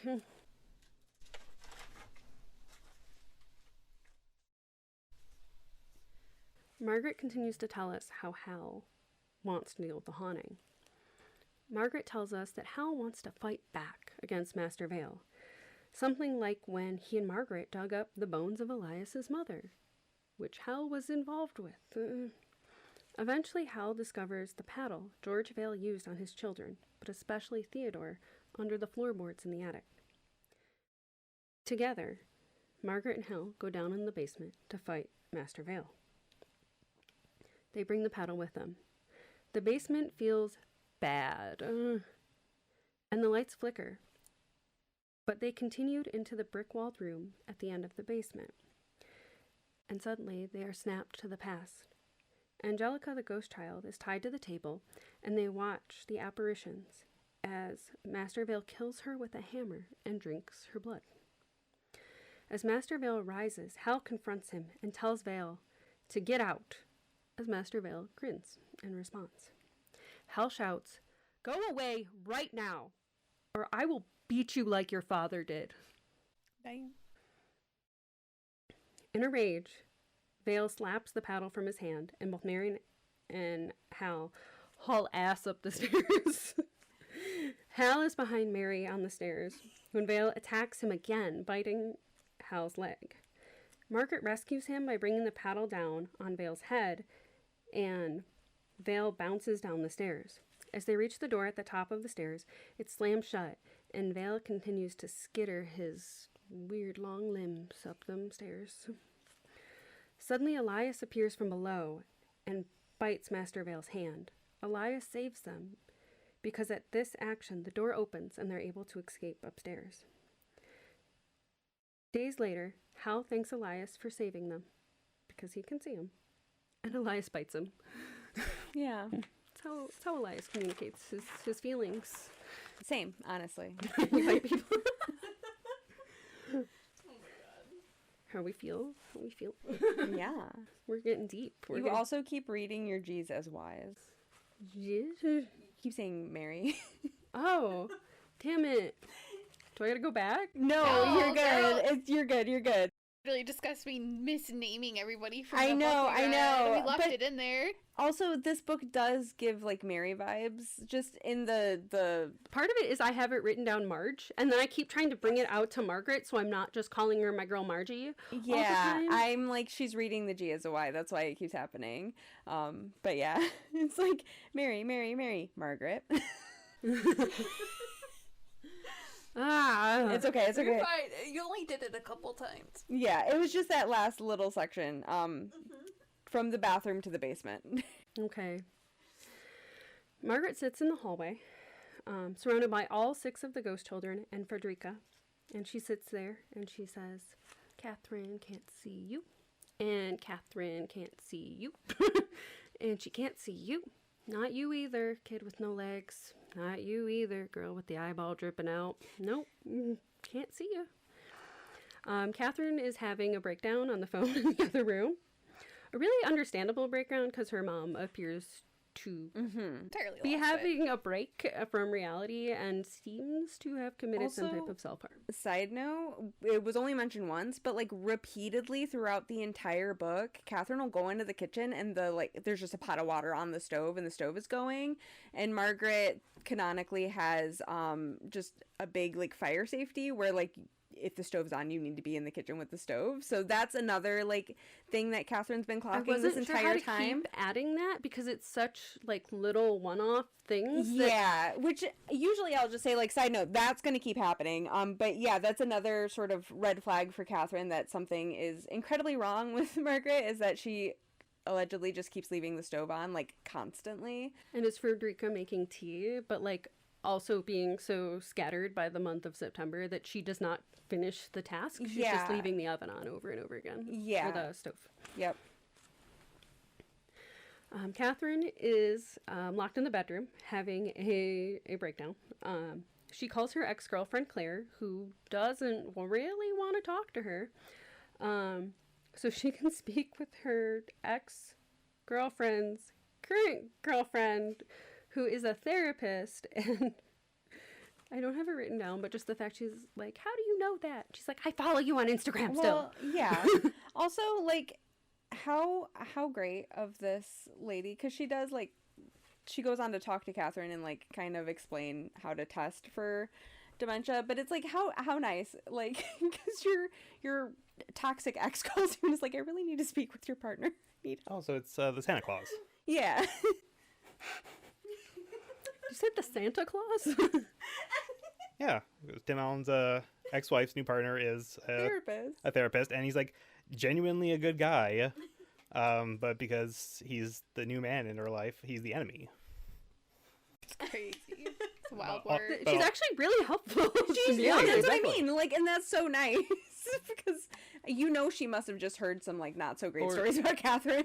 Or Liar as well. That's another one where it's like, Carrie Elways is not a bad guy. Yeah. Jim Carrey's just a bad dad. Yeah. It's not like Carrie always has alternate motives or anything. Just, hey, you're the new guy, and he's still in love with her and stuff. They have a child. Not the child. Child. Catherine is calling because she desperately needs help with her mom. Something is wrong with Margaret. She knows her grandfather was unwell and spent his life in and out of psychiatric hospitals, but she doesn't know much because Mary doesn't talk about things like that. Who would have thought? She tearfully divulges that Margaret has called her the wrong name. I've also called Margaret the wrong name myself. Who is she? Who is she? Identifies as Mary now. Margaret glances away like she's seeing things in the corners of the room, and the wounds are on her arms that don't have a really good explanation. Catherine thought her dad was leaving was a good thing, but she knows her mom needed him somehow in her codependent kind of way. Catherine asks what to do if her mom is crazy. When will she have to take action? What if her mom doesn't want to go? Can she make her go? Margaret talks to Frederica and tells her that her daughter thinks she's crazy. Frederica, the Victorian ghost woman whose head has been split open, reassures her that she is not crazy. Nice. That's all the reassurance I Like a needed. friend sometimes. Yeah. Margaret asks, "Do you think anyone deserves to live like this?" Frederica responds, "We all deserve more than we are given, so much more." Mary and Frederica hold hands, and even though the physical contact forces Margaret to see the whole scene of Frederica's death, complete with axe, and gives her a nosebleed, Margaret feels that the comfort of holding hands is worth it. Mm-hmm.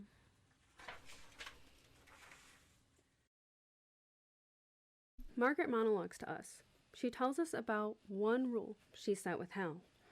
No matter the situation with Hal and her, Catherine was to be spared. And for most of their lives, Hal seems to understand this. Until one day, when Catherine is 16, and he doesn't. Margaret is coming home from the grocery store, where she followed all the rules, including only using female cashiers, texting when she got there, telling Hal a day in advance she was going, texting 3 times from the store, and then texting as she was returning. She pulls in the driveway to hear yelling, and she braces because she assumes that she's broken the rules. She enters to find Catherine's bedroom door open and runs down the hall. The rule Catherine broke was being dropped off by a male friend after school.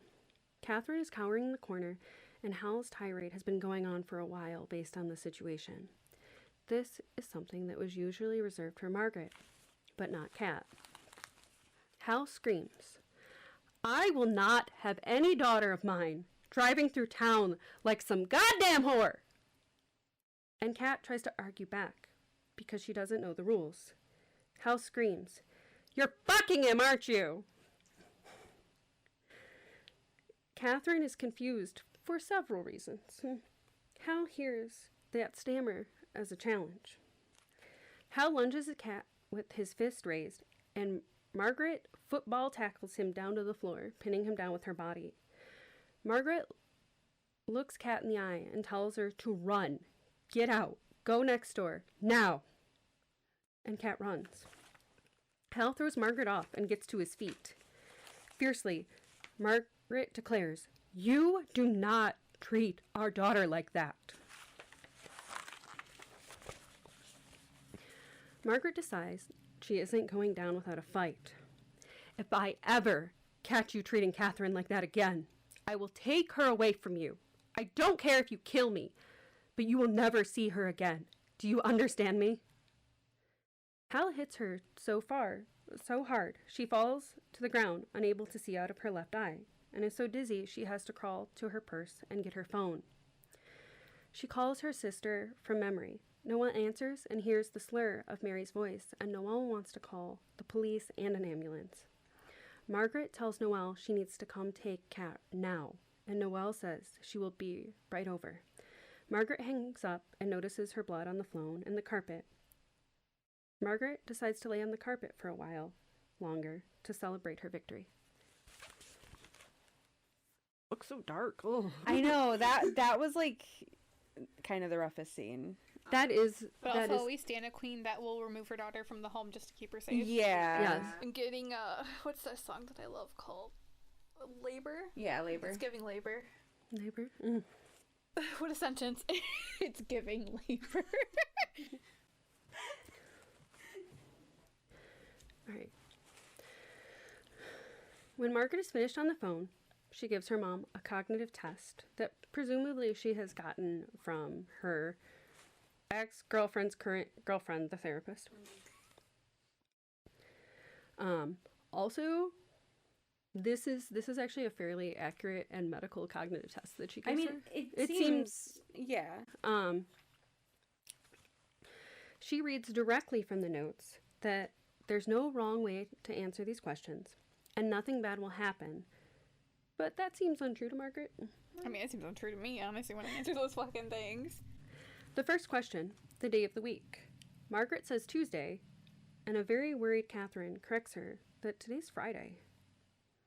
The second question, today's date. Margaret answers the 17th, and is shocked to find out that it is the 25th. The third question, where are you now? Margaret answers the address in the Old Vale house, which also confuses Catherine because she doesn't know any of the house's backstory. Suddenly, mid-conversation, the ghost children begin to crowd Margaret, whispering, "He's down there." The fourth request, count backwards from 50 by 5. And Margaret really tries her damnedest as Julian the ghost crawls on all fours on the table in front of her, between her and Catherine. His intestines are like threatening to drip on her, and she's trying really hard not to react to that. The fifth request, Catherine names 3 things, and Margaret should repeat them back. Catherine looks her in the eye, but when she speaks, all Margaret can hear is, "He's down there." The ghost girl Angelica climbs onto the back of Margaret's chair and threatens to touch her with her hair as it falls down. And Margaret doesn't think that experiencing Angelica's death while she's having this conversation is going to make Catherine believe that she's sane. Yeah. The sixth request. Catherine hands her a piece of paper and asks her to do what the written instructions say. Margaret looks at the piece of paper and sees, "He's down there," written on the paper in Catherine's handwriting. Catherine tells her that it says, "Raise your hand." Margaret does it, but has to avoid the mass of ghost bodies surrounding her and the ghost guts spilling onto the kitchen table.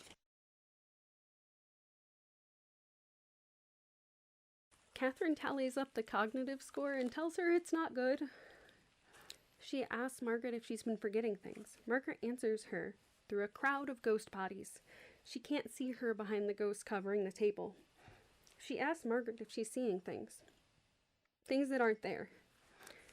Margaret tells her no, and Catherine calls bullshit.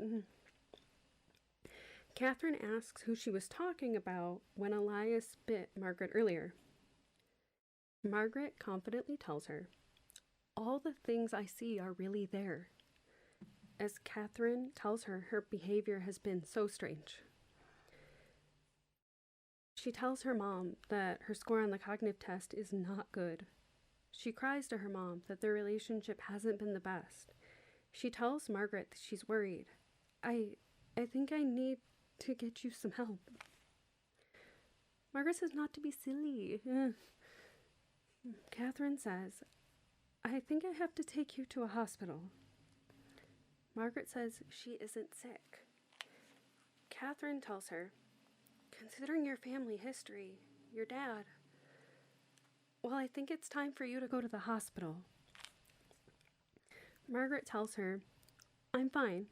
Your grandfather's problems have nothing to do with me." With certainty, Catherine tells her that we are going to the hospital now. Margaret confidently declares, "Catherine, I am not going to the hospital," and stands up to demonstrate how strongly she feels this point. Right into the hanging eyeball of a ghost child, and freaks out and bursts through the ghostly crowd. As she bursts through the crowd, she makes physical contact with all of the ghosts and simultaneously experiences the moment of each of their deaths.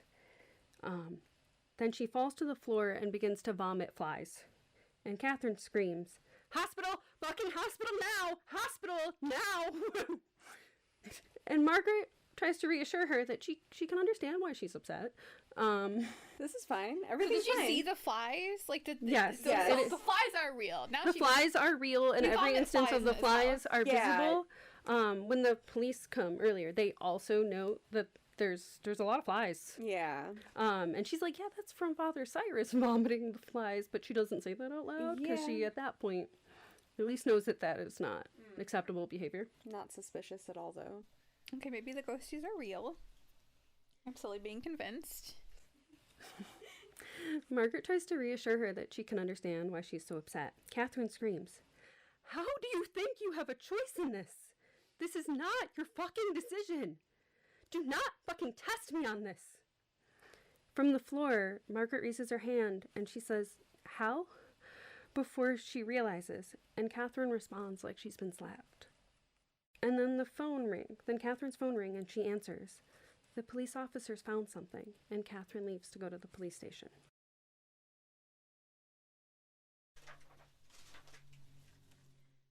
After Catherine leaves, Margaret cleans up. She decides the best way to get Catherine to think she is sane is to dig up the bones of Elias's mother. She digs up the bones, puts them in a garbage bag, and gets covered in dirt in the process. As she enters the house, the ghost children line up to point at the basement. The basement door begins to bang with an awful smell, and Margaret pins the door closed with a chair. She can hear soft footsteps on the stairs. As she holds the door closed with her body, the doorknob starts to turn. She pins that chair against the doorknob to hold it shut. Frederica has tried to hang up the family portraits, but she does that where there is not a wall, so she drops them on the ground and there smashes and it gets glass everywhere, and also wanders away with the bag of bones. She just sort of helpfully wanders off. Because Frederica's a little Martha Stewart. Yeah. She's like very useful for like 11 months of the year, and in the 12th month, she's just like a Roomba that's bad at detecting where the walls are. Right, like she's a bouncing. Absolute menace. She's really early for the whole Marie Kondo thing. Yes. These do not spark joy, so we're gonna get rid of them. Those family portraits probably don't spark joy. Certainly not. Hal definitely doesn't, so... Yeah. Hal does not spark joy. Yeah. He's like, Margaret's too much for him. He doesn't deserve her. You are correct. My new theory is that she comes from a family of mediums, and that's why she can... I like that theory. My theory was just that she's so chill with them that they're okay with her seeing them type of thing, you know? Because, again, in, like, ghost media, sometimes it's, like, ghosts can choose who gets to see them. So I was like, she just lets us be us, so she's a safe person. The realist in me says that she's crazy. I think that I'm assuming that they have witnessed domestic violence, and because they are victims of violence. Also that, yeah. That they don't see her as the A threat? opposition, they see her as one of them. Yeah, that's possible as well. Oh, and if, her daughter's angry all the time, then I suppose, yeah, why would you reveal yourself? Mm. Let's see what else. After Frederica wanders away with the bag of bones very helpfully, Margaret is panicked, and she calls the church for Father Cyrus. The priest who answers said that he died a week ago, and the service was beautiful. And all Margaret can think of is the flies. The priest apologizes and explains that Father Cyrus was senile before his death and very fixated on the paranormal. Oh. He makes sure that Margaret knows that the church disapproves of his little exorcisms. Margaret asks Frederica what she should do, and Frika tells her to do what she must. There are the sound of car tires in the driveway, and Catherine enters and is confused that Margaret is muddy. There's glass on the floor, and there's a chair barring the basement door. Catherine tells her the police found something. The police talked to the man at the hotel who remembered that Hal got into a cab, and they found the cab driver. The last night anyone saw Hal, when the cab driver dropped him off, he came back to this house. Margaret looks out the door to see the blue and red flashing police lights. What is our current vibe right now on the ghosts? I think that it's all in her head. Okay. So, and I think he's dead in the basement. I think so far Margaret has been an unreliable narrator. We've gotten some glimpses of her being abusive or just, taking her emotions out on Catherine. So I think the ghosts are kind of targeting her a little bit as well. What? The ghosts are... Wait, what? I think you got their names swapped around. That Catherine is being kind of abusive? Or Margaret that... being abusive. Well, I mean, You think Margaret's being abusive towards Catherine?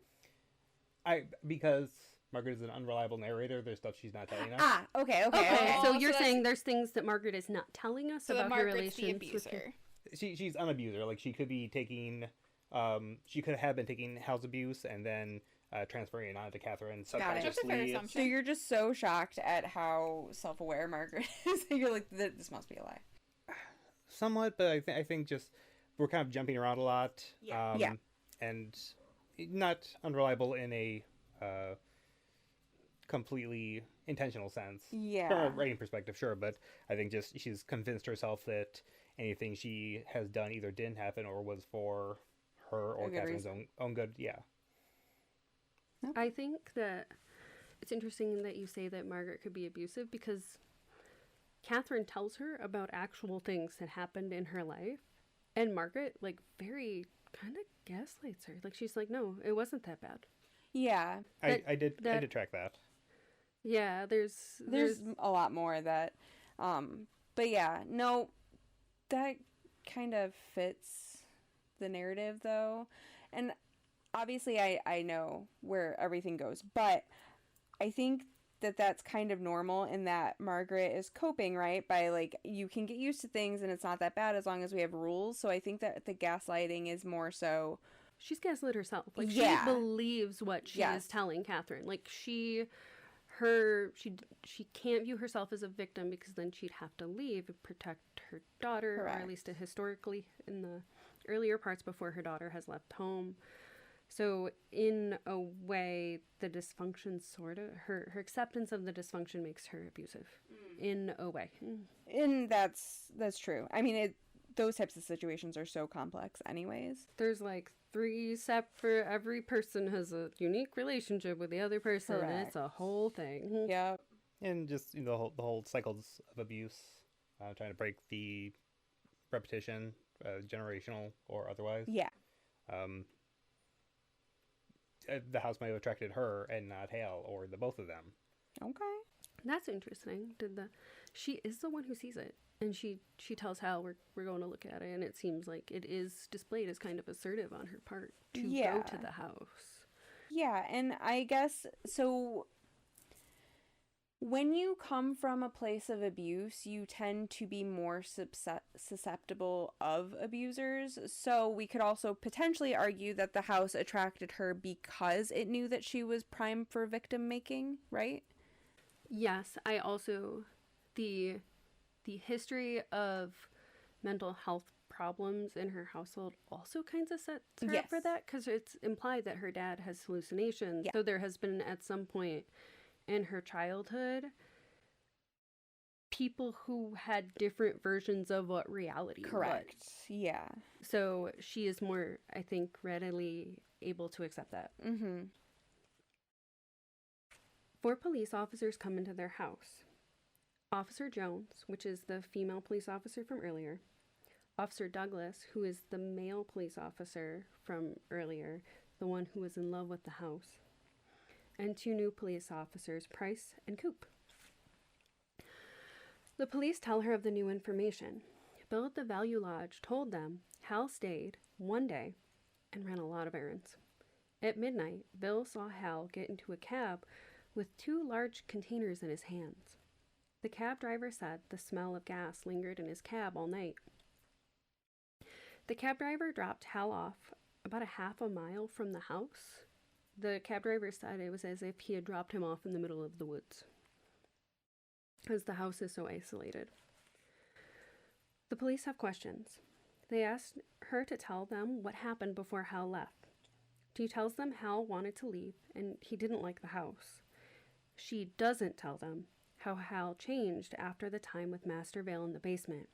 He wanted to smash Master Vale into submission. He tells her that the things who live here are dangerous. He wanted to burn the house down, and Margaret tells him no, this is her home. Margaret tells the police that Hal was so used to her going along with things. He didn't like that she wasn't. She doesn't say that Hal told her he was going to burn the house down. She tells them that Hal seemed sad and not angry when he left. Officer Price removes the chair from the basement door. Margaret whispers that it isn't safe, but he heads down anyway. Margaret tells the police officer she never heard from Hal after he left. But she tells us, the readers, something different. The first night was quiet. It felt really right as she laid in bed by herself peacefully. After midnight, she hears Hal's footsteps downstairs. She hears his steps approach the stairs coming up to the bedroom. He waits a moment like he's contemplating, but walks away. She hears the splashes of gasoline. She hears him grab the crowbar and remove the bars from the basement door, and the slosh of the gas can as he heads down into the basement. She knows that Hal won't come get her before setting the fire. She wonders what will happen to the ghosts. She wonders if after the fire she'll join them too. And peacefully she falls asleep. Damn. Yeah. Like the number of times as I was taking my notes, this book punched me. That's deep as shit. I'm just like on my lunch break at work, like I've been punched. Yeah, it's really giving Welcome Home, Eleanor, like vibes. Oh, yeah. The next morning, she wakes up and she comes downstairs to the stink of gasoline in the house. The basement door is closed and is now cracked down the middle from the force that closed it. The house seems to glow with sunlight. "Ah," she said to the basement door. "So that's how you feel about that." I love this character. I know. She's not great, but No. she's the best. She's like flawed, but awesome anyways. She's flawed, but consistent and dynamic Yeah. and strong, and She's doing her best. Officer Pierce comes upstairs from the basement. He points like one of the ghost children at the basement door and said, "He's down there." Catherine is destroyed. She's destroyed to know the father she's been searching for has been downstairs the whole time. She bends over and screams in grief and anger. Officer Jones pulls out handcuffs, and Officer McDouglas tells Officer Jones that they need to call in homicide. Margaret explains why the cops advise against that. Everything you say, court of law, blah, blah, blah. This wasn't her. Master Vale did this. She tries to explain. Who is Master Vale? In the 1800s. The pranksters? Margaret explains. Things live in this house. Margaret hisses for her to stop talking. Yeah. She tries to explain Elias and that he bites. She shows the wounds on her arms that have started bleeding from all the exertion of digging up a dead body. Catherine suggests self-harm. Catherine explains that her mom is seeing things. Margaret says Hal saw them, but he didn't follow the rules. Catherine explains the cognitive test and how her score was very bad. Margaret explains her rules, including calling over Father Cyrus. The officers look at her with pity. They had been called to find him when he went wandering. He would break into homes and do exorcisms. Margaret explains the exorcism with the flies, and the officers tell her that the flies are from the dead body. Margaret pleads with Catherine. "You haven't seen any of the ghosts? Did you see the blood? Any of the blood? The screaming?" Catherine tells her no to all of this, and Marge explains the sleeping pills might be why, and Catherine does not love learning that Margaret has been drugging her. As one does. The amount of incriminating shit that she's just I admitting know. to right now. This entire sequence of hers, like, I need them to know I'm sane by Being insert thing insane. that is not. Yeah. Margaret explains that the bones of Elias's mom are in the house, and the suggestion of a body in a garbage bag makes the cops all touch their guns at the same time. Yeah. Catherine asks if she's muddy because she was digging up a body. None of the cops have seen the garbage bag, Margaret says Frederica does this and opens the kitchen cabinets to show that the cabinets are full of dirt piles and clothing and other strange debris from around the house that definitely doesn't belong in a kitchen cabinet. None of this is making the cops or Catherine think that she is either sane or innocent. Suddenly, Margaret has an idea. She thinks of her neighbor friend, Edie, and they look at her and tell her she doesn't have any neighbors. There's no neighbors in 10 miles. Where would she be walking from? Catherine tells her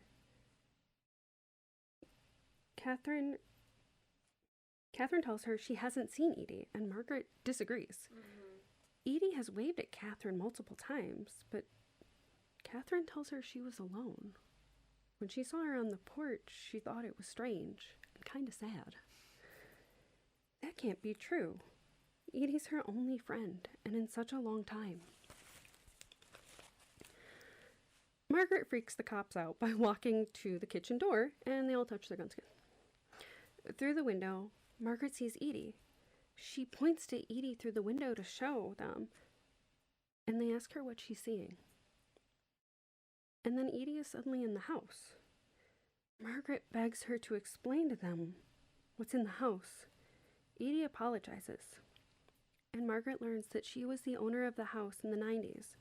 Margaret holds her hand and experiences the last moments with the sleeping pills in the master bedroom. Margaret's nose bleeds from the contact.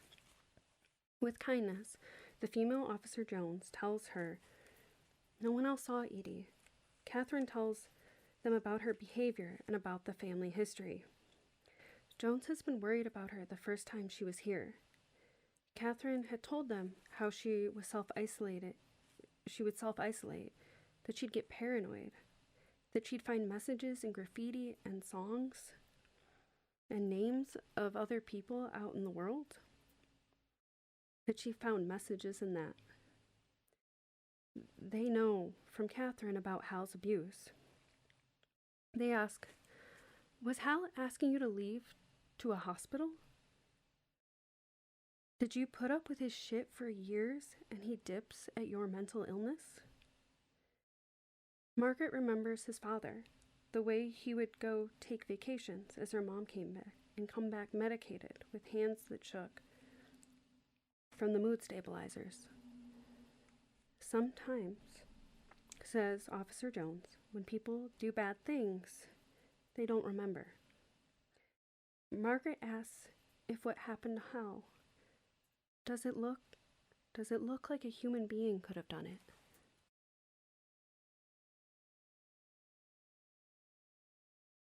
Margaret and the police officer go back and forth. People who see things, do they kill people? Not usually. Do they hurt themselves? Sometimes. Do people who see things, do their houses look like this? Yes. Joan says they need to go to the police station. Let them help her. She can go to a facility where they help people like her, and Margaret agrees. Joan heads outside to call the station. Officer Coop handcuffs Margaret, and Margaret worries about Catherine and all of this, and how heavy this is going to be on her. As they are leaving, Margaret tells Catherine she doesn't know what to do, and Catherine tells her Frederica's catchphrase, needs must when the devil drives.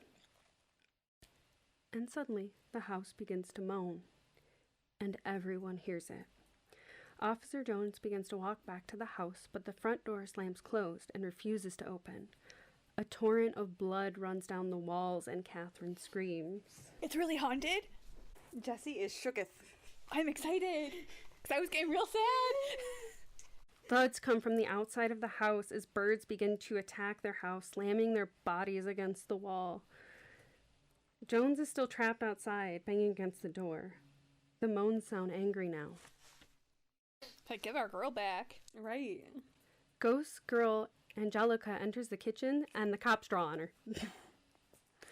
All the mutilated ghost children appear, now fully visible to everyone now. The moans become a painful scream, and the birds continue their assault on the house.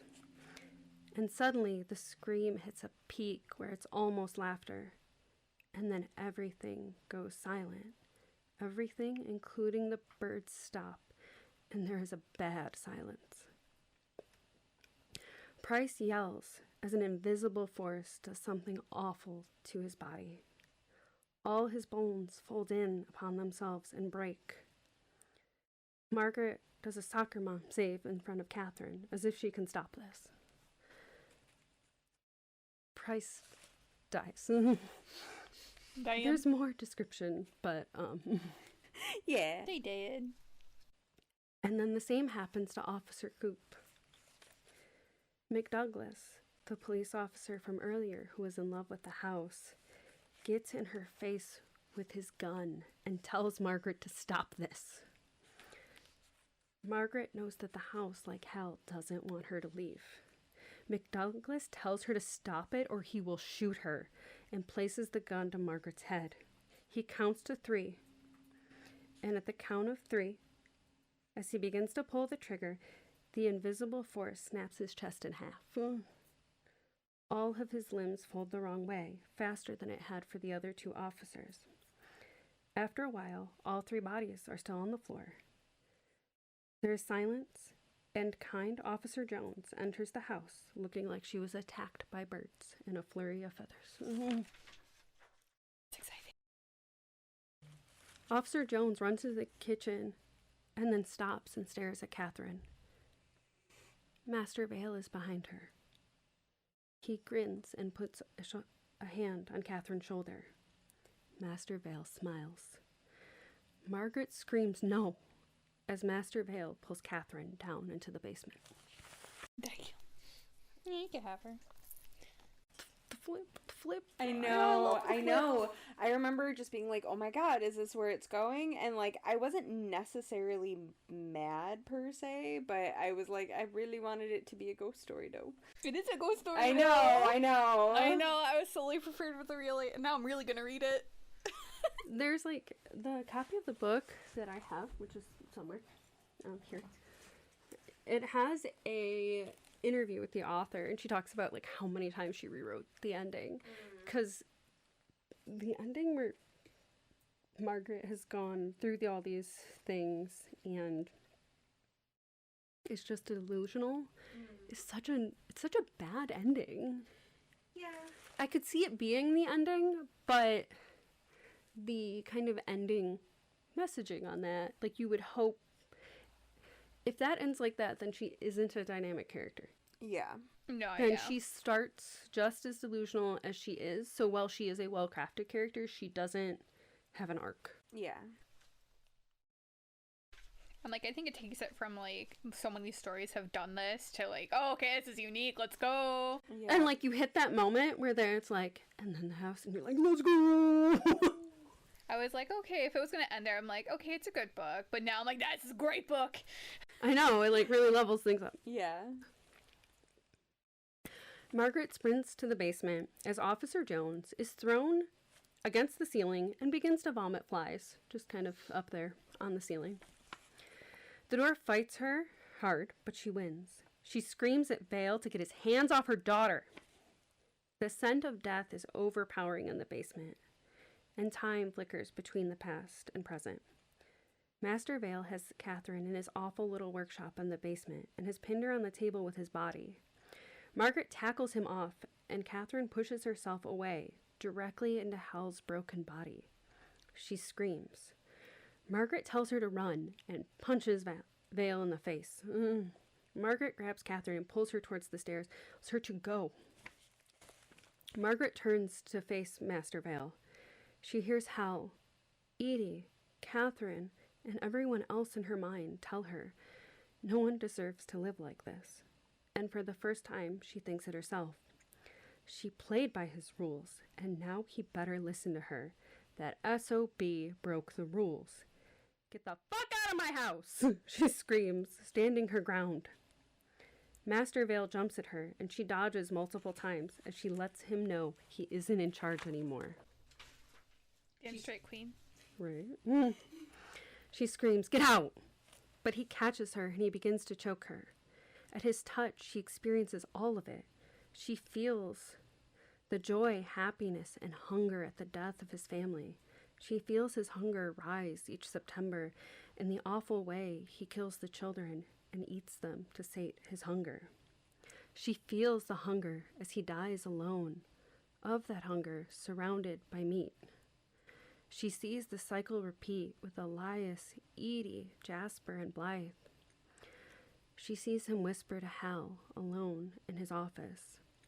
She stops breathing, and as she does, she sees the cycles of violence.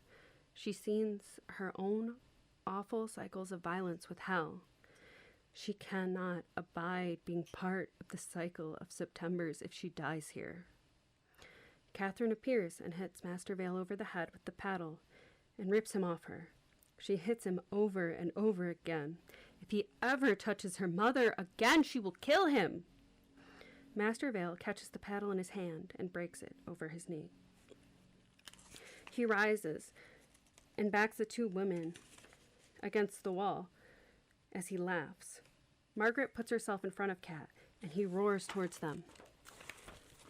But he's pushed aside. Frederica appears. Ma'am asked you to leave. Edie appears. She means business.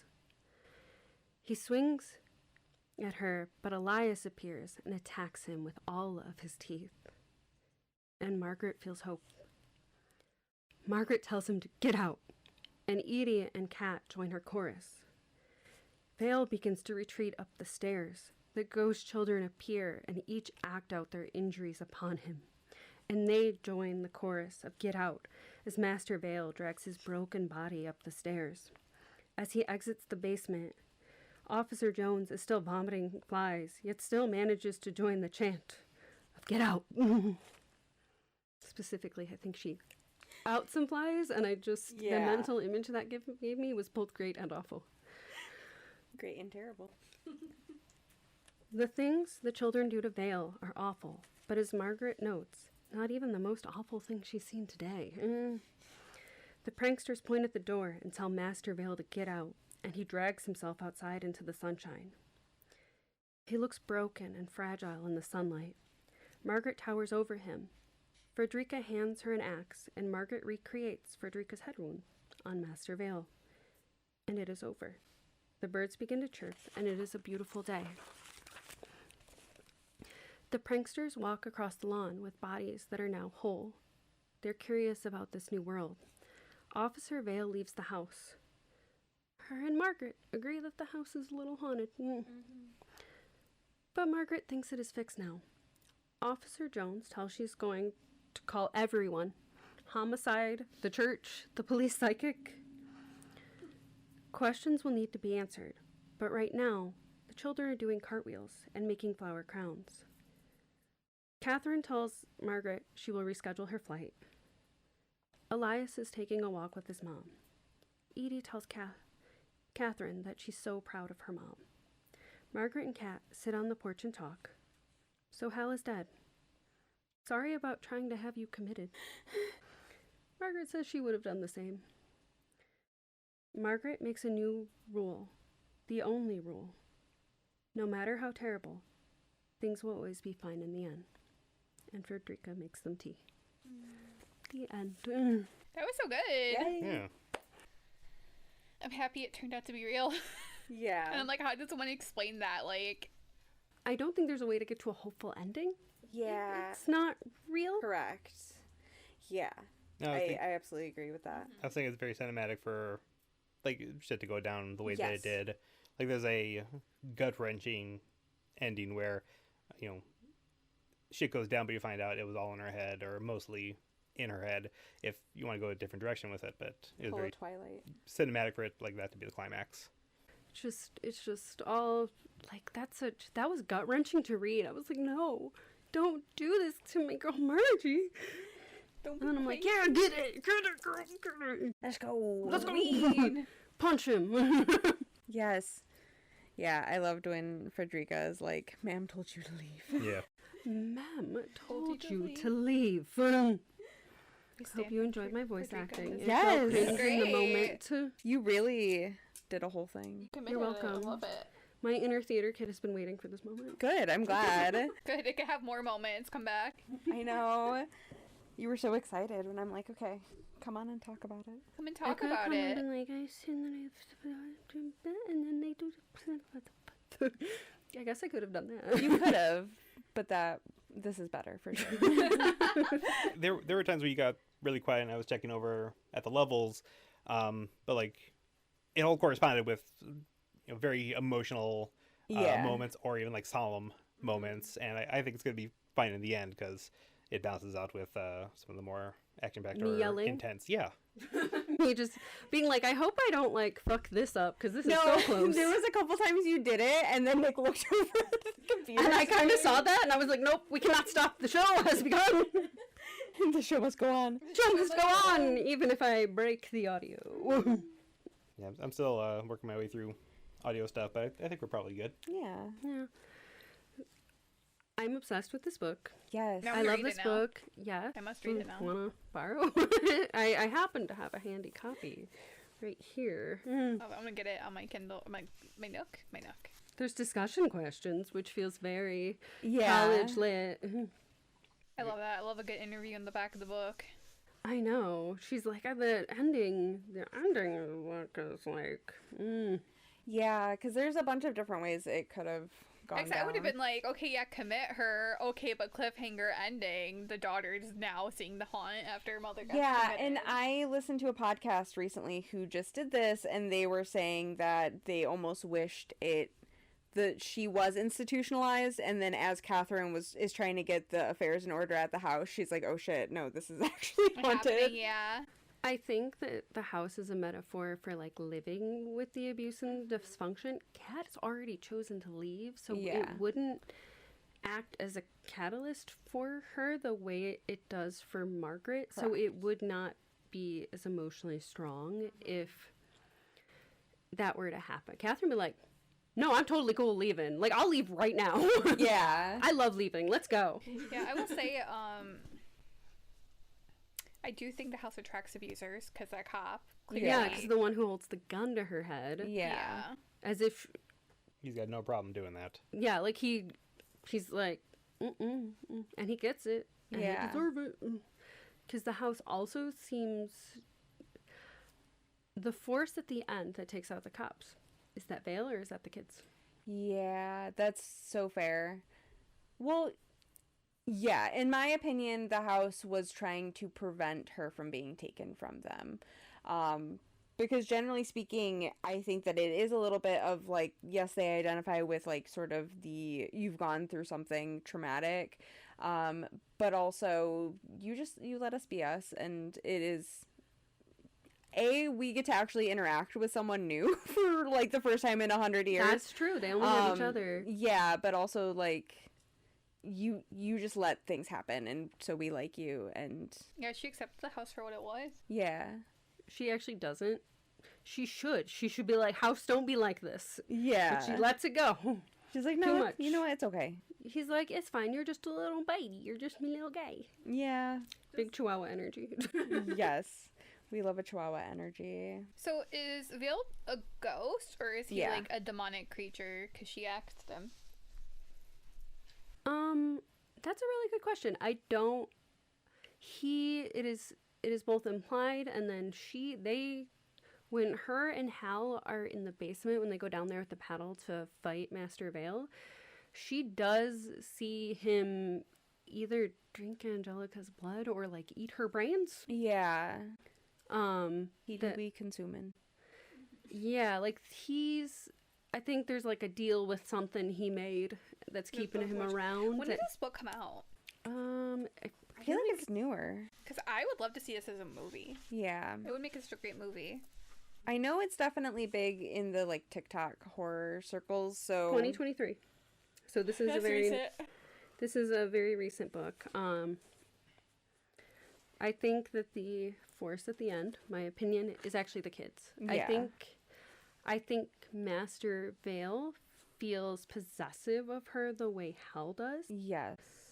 but the kids are protecting her. Like, they're using their power to protect her from the cop who was going to shoot her in the head. Yeah, because on one hand, kids don't have the discernment to, like, know the context of situations. But she's also, like, the fun teacher that lets them have extra long recess. So they're just like... Favorite teacher? Yeah. They're like, she doesn't even scream. She's just like, I'm not Nancy Drew. I'm not doing this right now. But first, coffee. Yeah, absolutely. But yeah, no, I would definitely say probably the kids protected. Yeah, I think that's the kids. Well, especially because the whale from the house, right? And, what's his, Julius? Julian, there you go. I was like, Julius is not right. But Julian, they, like, describe it as, like, jet engine. Oh, Elias is the jet engine. Elias, okay. Somebody be a jet engine up in there. So with, like, the house just aggressively starting to wail, I feel like... They don't want her... It starts to wail when she's going to leave. Yeah. And there's that possessive, almost the way that Mirror's hell not wanting her to leave, and the flies. I think those are real. The officer at the end who's on the ceiling, who I don't include it in my notes, but falls as soon as that man is dead. Yeah, okay, that's fair. Where she's like, ow. I was pinned to a ceiling for a while, and then I fell. Yeah. Ceiling. You know what, that would check out, especially because the priest, as he was about to go down into the basement to do an exorcism, he did the pukey. Yeah, that was the only indication that things are real to me, is everyone was seeing the flies. Yeah. Well, but the argument could also be made that the flies were there because of Hal, right? Yeah. I mean, which is why I was the like, puking okay, yeah, up the flies is a little different, but committed. And isn't Catherine like, you were eating flies? Yes, she's like, are you eating flies? And then It's protein. they comment on the flies, the police officers, and she's like, I think she might have been eating the flies. Yeah. I mean, what else are you supposed to think? But that's so Also, I don't crazy. think- Okay, scientifically, which we're applying to fiction where ghosts are real, so like no. Yeah. But I don't think flies would survive in your Correct. stomach. Like I Also don't. that. No, wouldn't not just the acid, no. That's fly just away. protein. That's just protein at them. Yeah. Gross protein. She didn't eat them. They just flew down her throat. I can't help but think of comparisons to Casper. Okay. I Haunted don't know house. where we're going, but let's go. Haunted house, obviously. Uh-huh. Owned by, I mean, just two people, like a father-daughter, Uh-huh. husband and wife, who have been through something traumatic. Mm-hmm. One of them still is. The daughter is named Kat. Okay. Very important. There is a scene where they try to bring someone in to cleanse the house, and it goes poorly. I was thinking, you better call someone else. Yep. The house is very evil, get out, we don't want you here, and at some point, hey, you're actually cool. Yeah. Like, you could stick around. There's a little boy ghost. There are multiple little boy ghosts. I was thinking mainly Elias, but yeah. The arguably main antagonist for September House is like the owner of the home. Mm-hmm. You know, Master Bale kind of feeling like it's his home, it's his place versus the woman whose name I'm blanking on in Casper. Yeah. She's the main antagonist. Okay, yeah. Who gets defeated in the end. Yeah. And it ends with a musical number. Mm-hmm. I do not remember enough about Casper to confirm or deny it. Me either. Oh, Is this something you watch often? No, but we've definitely watched it in the past few years, like around like Halloween time. Yeah, it was a staple back in the VHS days for me. I mean, yes, it was definitely one of a fave for me too. But I know we've watched it at least twice since we've been together. I think I even liked Casper's Spirited Beginning and Casper Meets Wendy. There's Casper more Meets than Wendy. one? Casper Meets Wendy is like chef's kiss, honestly. I love Casper Meets Wendy. Young Hilary Duff. Yeah. I didn't know. I didn't know about the Casper world. Yeah. No, I mean, I've been spooky since the womb, basically. So. Here I'm like, I don't even remember Casper. I feel like I've seen it once, and then I've never seen The It's a good one. Exorcist. And... It's a good watch. I remember being very confused because I'm pretty sure Wendy's aunts are Shelley Duvall and Kathy Moriarty. Kathy Moriarty was the villain from the first one. Okay. And it was a little ADHD autistic boy. I'm like, that is the woman from the first one. She's evil. She's mean. And it turns out she's not. No, she's playing a completely different character. That's crazy, though. The cast is like... Way to confuse the children, though. Yeah. Right. You're like, excuse me, you're not following Well, the okay. rules. Yeah, there are rules. It was There are 1998. Casper Universe rules. It was 1998. They weren't exactly thinking about the autistic children at the time. No, of course not. Because they didn't exist back then, don't you know? Don't you know? Pauly Shore. Anyways. Tell for Like the a episode. weird stim for you now. Polly Shore! Tell for the episode. Yes. Absolutely. I'm Pauly so upset if Shore. I come on September here and you guys House. name the episode I'm on Pauly Shore. Oh my god. I'm so Yeah. upset. I'll send you the title pitch list and you Yeah. Any more comments, concerns? Not thoughts? Pauly Shore. No, Yeah. sure. Like there was a September House. It could have been October House because spooky. And they said, no, September. I know. That is interesting. They could have done any month except. It would add another layer of misdirect because all the spooky things could be happening because it's October. It could be pranksters. It could be Margaret just having a spooky vibe, having a laugh, playing tricks and... I think Getting no layering treats. October over Well, I think if they had would done make this, it less good. Yeah, I agree. Like, take a little camp, almost. And it's already pretty camp.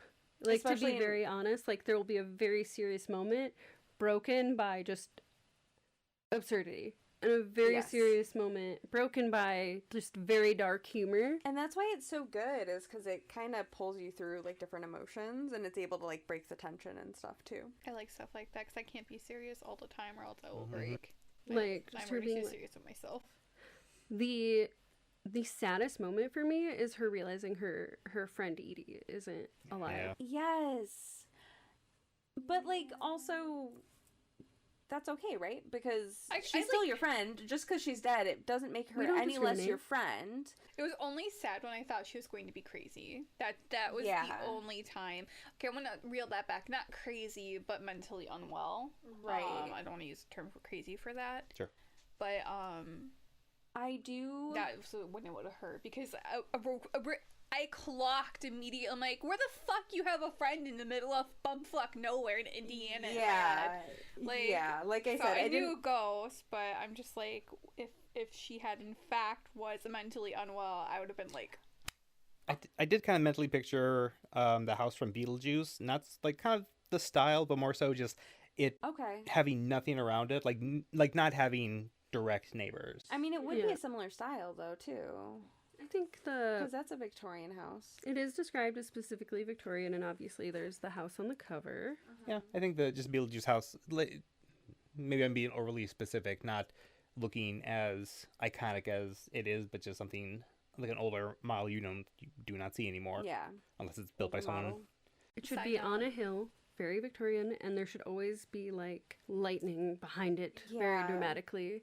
And that makes it even more harrowing to, like, haul those bones if she's going up a I hill. know. We're But- going up a hill. We're digging up a... Like, I get why she got to... She's like, first I tried to do an urn. Right. Then I tried to do a sterilite bin. And then we just ended up... She's like, slowly over time, there were changes, and they mirror... Although surely the Rubbermaid would be... Like, a Rubbermaid would be easier to carry than a trash bag. What Why'd about she a keep taking backpack? it out and burying it? At what point do you just say, I'm going to Keep put it an in the urn... shed. Put an urn on the fireplace. That's fair. That's fair. That's you a know what? thing That's so people right. do. That's more like- normal. and like I don't know if I felt like it was respectful to rebury the bones. I think I would do that. But I think I would leave it in the Rubbermaid. Happening over here. I would buy, like, a really nice crate, and that's easy to carry, and that's just... I would just leave her in there and just bury and unbury. How heavy would bones be? Also that. Like, I assume they're fairly heavy if you're an adult person. Like, See, I would not assume that are they're you using especially the heavy. the magical rectangle to find out for us how heavy a human skeleton Because I feel like the heavy parts are the moist bits. Well, I'm like thinking that. more so, the body is made up of so much water. Yeah, that's why Yeah. what I said. It's the moist Okay. bits. I apologize. I was I would thinking. assume they weigh like 10 pounds. I think she does say I was that thinking at more a like certain flesh, point flesh. she takes the clothing that's off of them, tries very respectfully to take the clothing off, so she's carrying less. Yeah.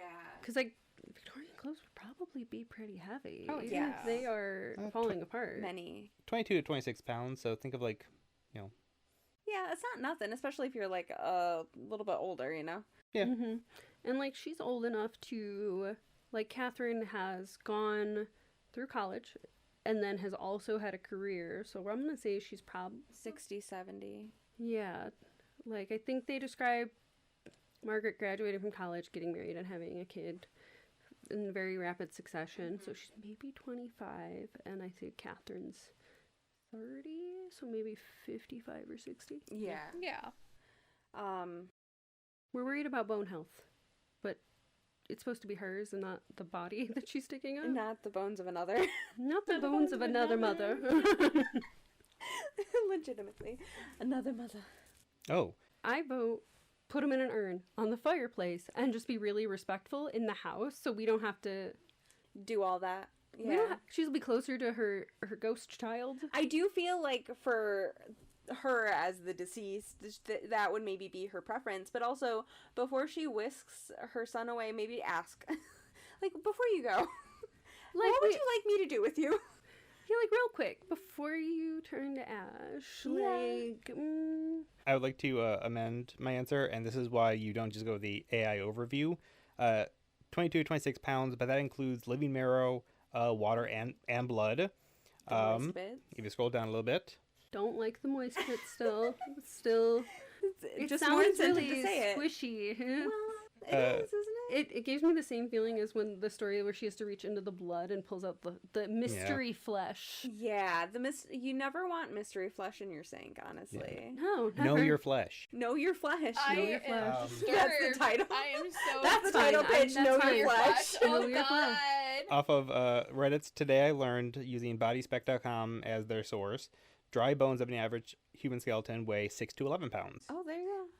I said But she's 10. still like I said older, and she, has. She's not doing her resistance. She's taken some damage in her Ooh. life. I'm not wrong. You're not wrong. What do you think I'm not?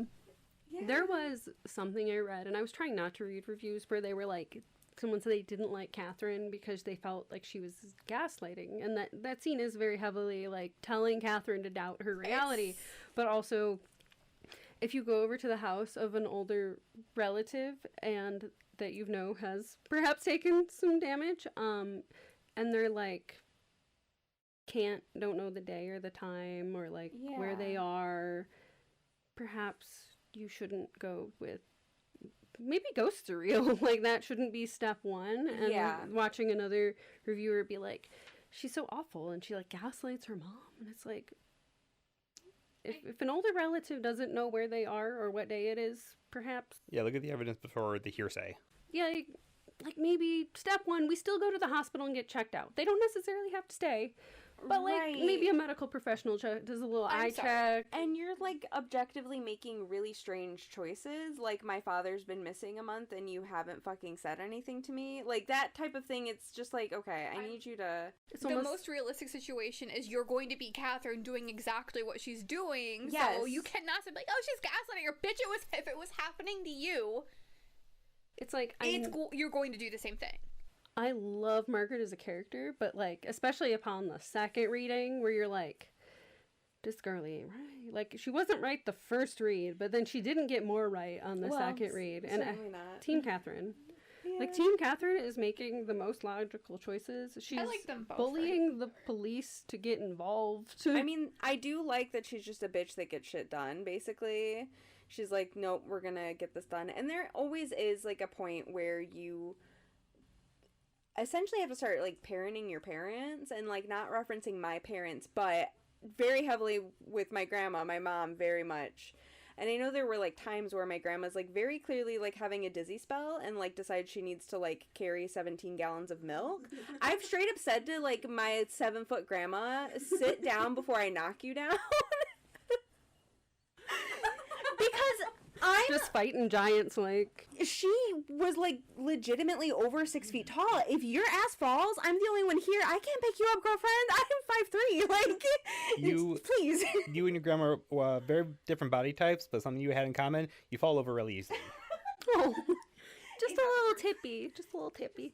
Just a I little ask for help getting up. I don't just lay face down on my bedroom floor. Grandma was an Amazon of a woman. She sure was. Mm-hmm. Yeah, I know. And then my mom had to find a short fella, short king, and now here I am. No height. Just a tiny little lady. You do look up to your family. Well, yeah. Yeah. That was like and physically. Oof, the dad joke of it all. Yeah, well, so for reference, my mom is your height, and she was the shortest person in her family. I am also the shortest person. I'm like 5'8" feels like a lie, but 5'7" is 5'7" and 3/4 is how tall my mom is. 5'7" and 3/4. I don't know what to do with my how to family. announce my height without sounding like I'm 2 3/4 years old. Like I don't know how to say it without like I'm really grasping on for that. I know. But that's why I remember my mom's height. Don't you forget that 3/4. Don't you forget my 3/4. I'm not 5'7". I was ripped off and I was supposed to be, I theorized 5'10". I mean, because that is technically the height of every other woman in my family. That's fair. That's fair. I'm 5'1", unfortunately. Yeah, I mean, my mom was 5'3". I'm taller, or I was taller than my dad's mom though. So like he came from little people. Little people. Little folks. Yeah. One of the things in the book that I wish they had played around with, or maybe it was cut, that there is Blythe and Jasper, and Jasper kills Blythe and Frederica and attempts to set the house on fire and is crumpled in the closet. Yes. He appears there attempting to light a match. Perpetually Perpetually attempting to light a match, and then Blythe, he like burned her in the fireplace, and she will react if a fire is set. And we never really see that. We just see in the context of the rules. Yeah. But they could have explored that more, because that mirrors where Hal was headed. Because Margaret thinks he's going to kill her, and she's weirdly fine with that. So because at a point it's like, set me free, please. But no, I personally thought that the pranksters and Frederica was who took Hal out, because they were like, oh, they're about to kill her, and again, we like her. She takes care of the house. She lets us be us. Like, let's not let this pattern keep repeating. But I mean, obviously, stop the house from being burned down, Master Vale. That makes sense. Yep. I wish that is a very interesting story that mirrors what happens, and I wish it got maybe a little bit more time in the story. Yeah, that's fair. But you do create that image of the match, and it does kind of foreshadow that what Hal's trying to do ain't gonna work. Yeah. Mm-hmm. Yeah. I do, like, it's sad, but also I get her just being like, I'm just gonna go down with the ship, it's fine. She's like, I'm gonna hang out with my ghosties. Yeah. Also, just the stubbornness of it all. Like, I told you I'm not fucking leaving. Like... But there's, like, various points where she's just like, they'd have to kill me, they'll have to pry me out with a crowbar, they'll have to take me out in handcuffs, and then they can't. Quite literally, yeah. They can't. The birds. Foreshadowing. I know. Not the birds. The birds. That is a scary movie I did see. The birds. Yeah, birds. The birds kill everybody. I don't want to be attacked by birds. I mean, who does, honestly? There's worse. Imagine the birds, but it's not like regular birds. It's just like an ostrich. That's even more scary. Terrifying. Or like a cassowary. They could literally kill you. I mean, I'm afraid of a horse, so don't give me a horse-sized bird. That's wild. I don't know if you've seen a cassowary, but the way they look like the angriest Muppet you've ever seen. I love that. Like a dinosaur and a Muppet had a baby, and it's mad. And they sound like death. Like their call. It's just... That's terrifying. I'm gonna need you to look up the sound a cassowary makes and just... 8-hour loop for sleep, ADHD focus. Wasn't there one time when we were... What? You're off camera. Oh. She's like, I'm disappearing. Goodbye. Sorry, I just got too comfy. Goddamn. Oh, wasn't there a time when we were camping where there was just like this horrifying scream in the middle of the night?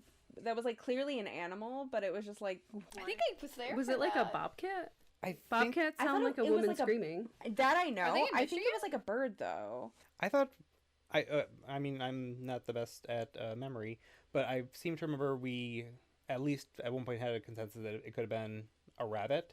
Oh, a rabbit getting got, yeah. Because I have heard a rabbit scream because one got caught in our fence and our dog just Was a dog. Mhm. yeah, like curious about it. But it literally got stuck in the grates of the fence, and I have to go out there and like cut it out. And hearing like a rabbit scream, you don't think about that kind of thing. You don't even know No. what kind of sounds they make on a normal day. One time, Mooney got a rabbit, and just the blood-curdling scream, my mom and I both like hauled ass outside, and Mooney's just standing there, and then she drops it, and it Yeah. takes off. She's like, hey, guys. The way dogs are like pinnacle predators, but also like goofy little weirdos is Yeah, terrifying. well, Mooney was such a sweet little derpy girl. She didn't ever want to hurt anything. She just wanted to play with it. So if she picked something up and it passed out, she would either hold onto it and wait for it to wake back up, or she would set it down and stand over it, looking at it, waiting for it to wake back up, and then she would pick it up again because she's like, "This is my friend. I want to play with it." It does not agree. It does not feel that we are friends. Right. Sorry, my hand is my mouth. I know. And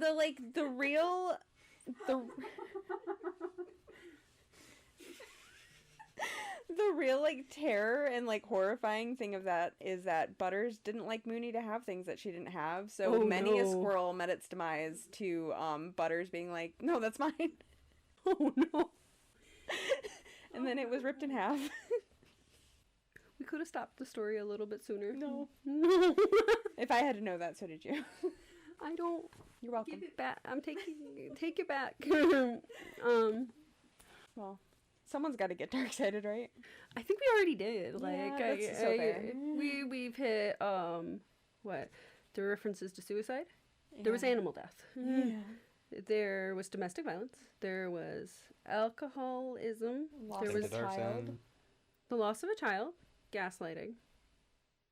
I feel like this has so many triggers. Graffiti. DV. Graffiti? Yeah, I feel like we'll cut Yeah, out the all poem verbal. written on the wall. Oh. Cannibalism. Yeah, cannibalism. Oh, there is cannibalism. Mental illness, obviously. Vomiting and vomiting bugs. Yes.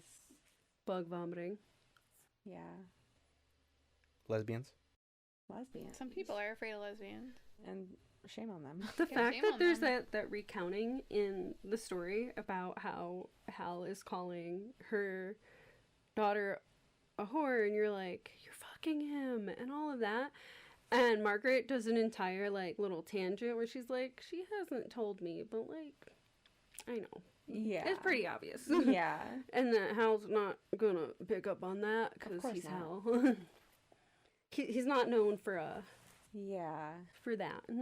But like also respect to Margaret for like being a boss ass bitch and just taking that man down. Like absolutely not.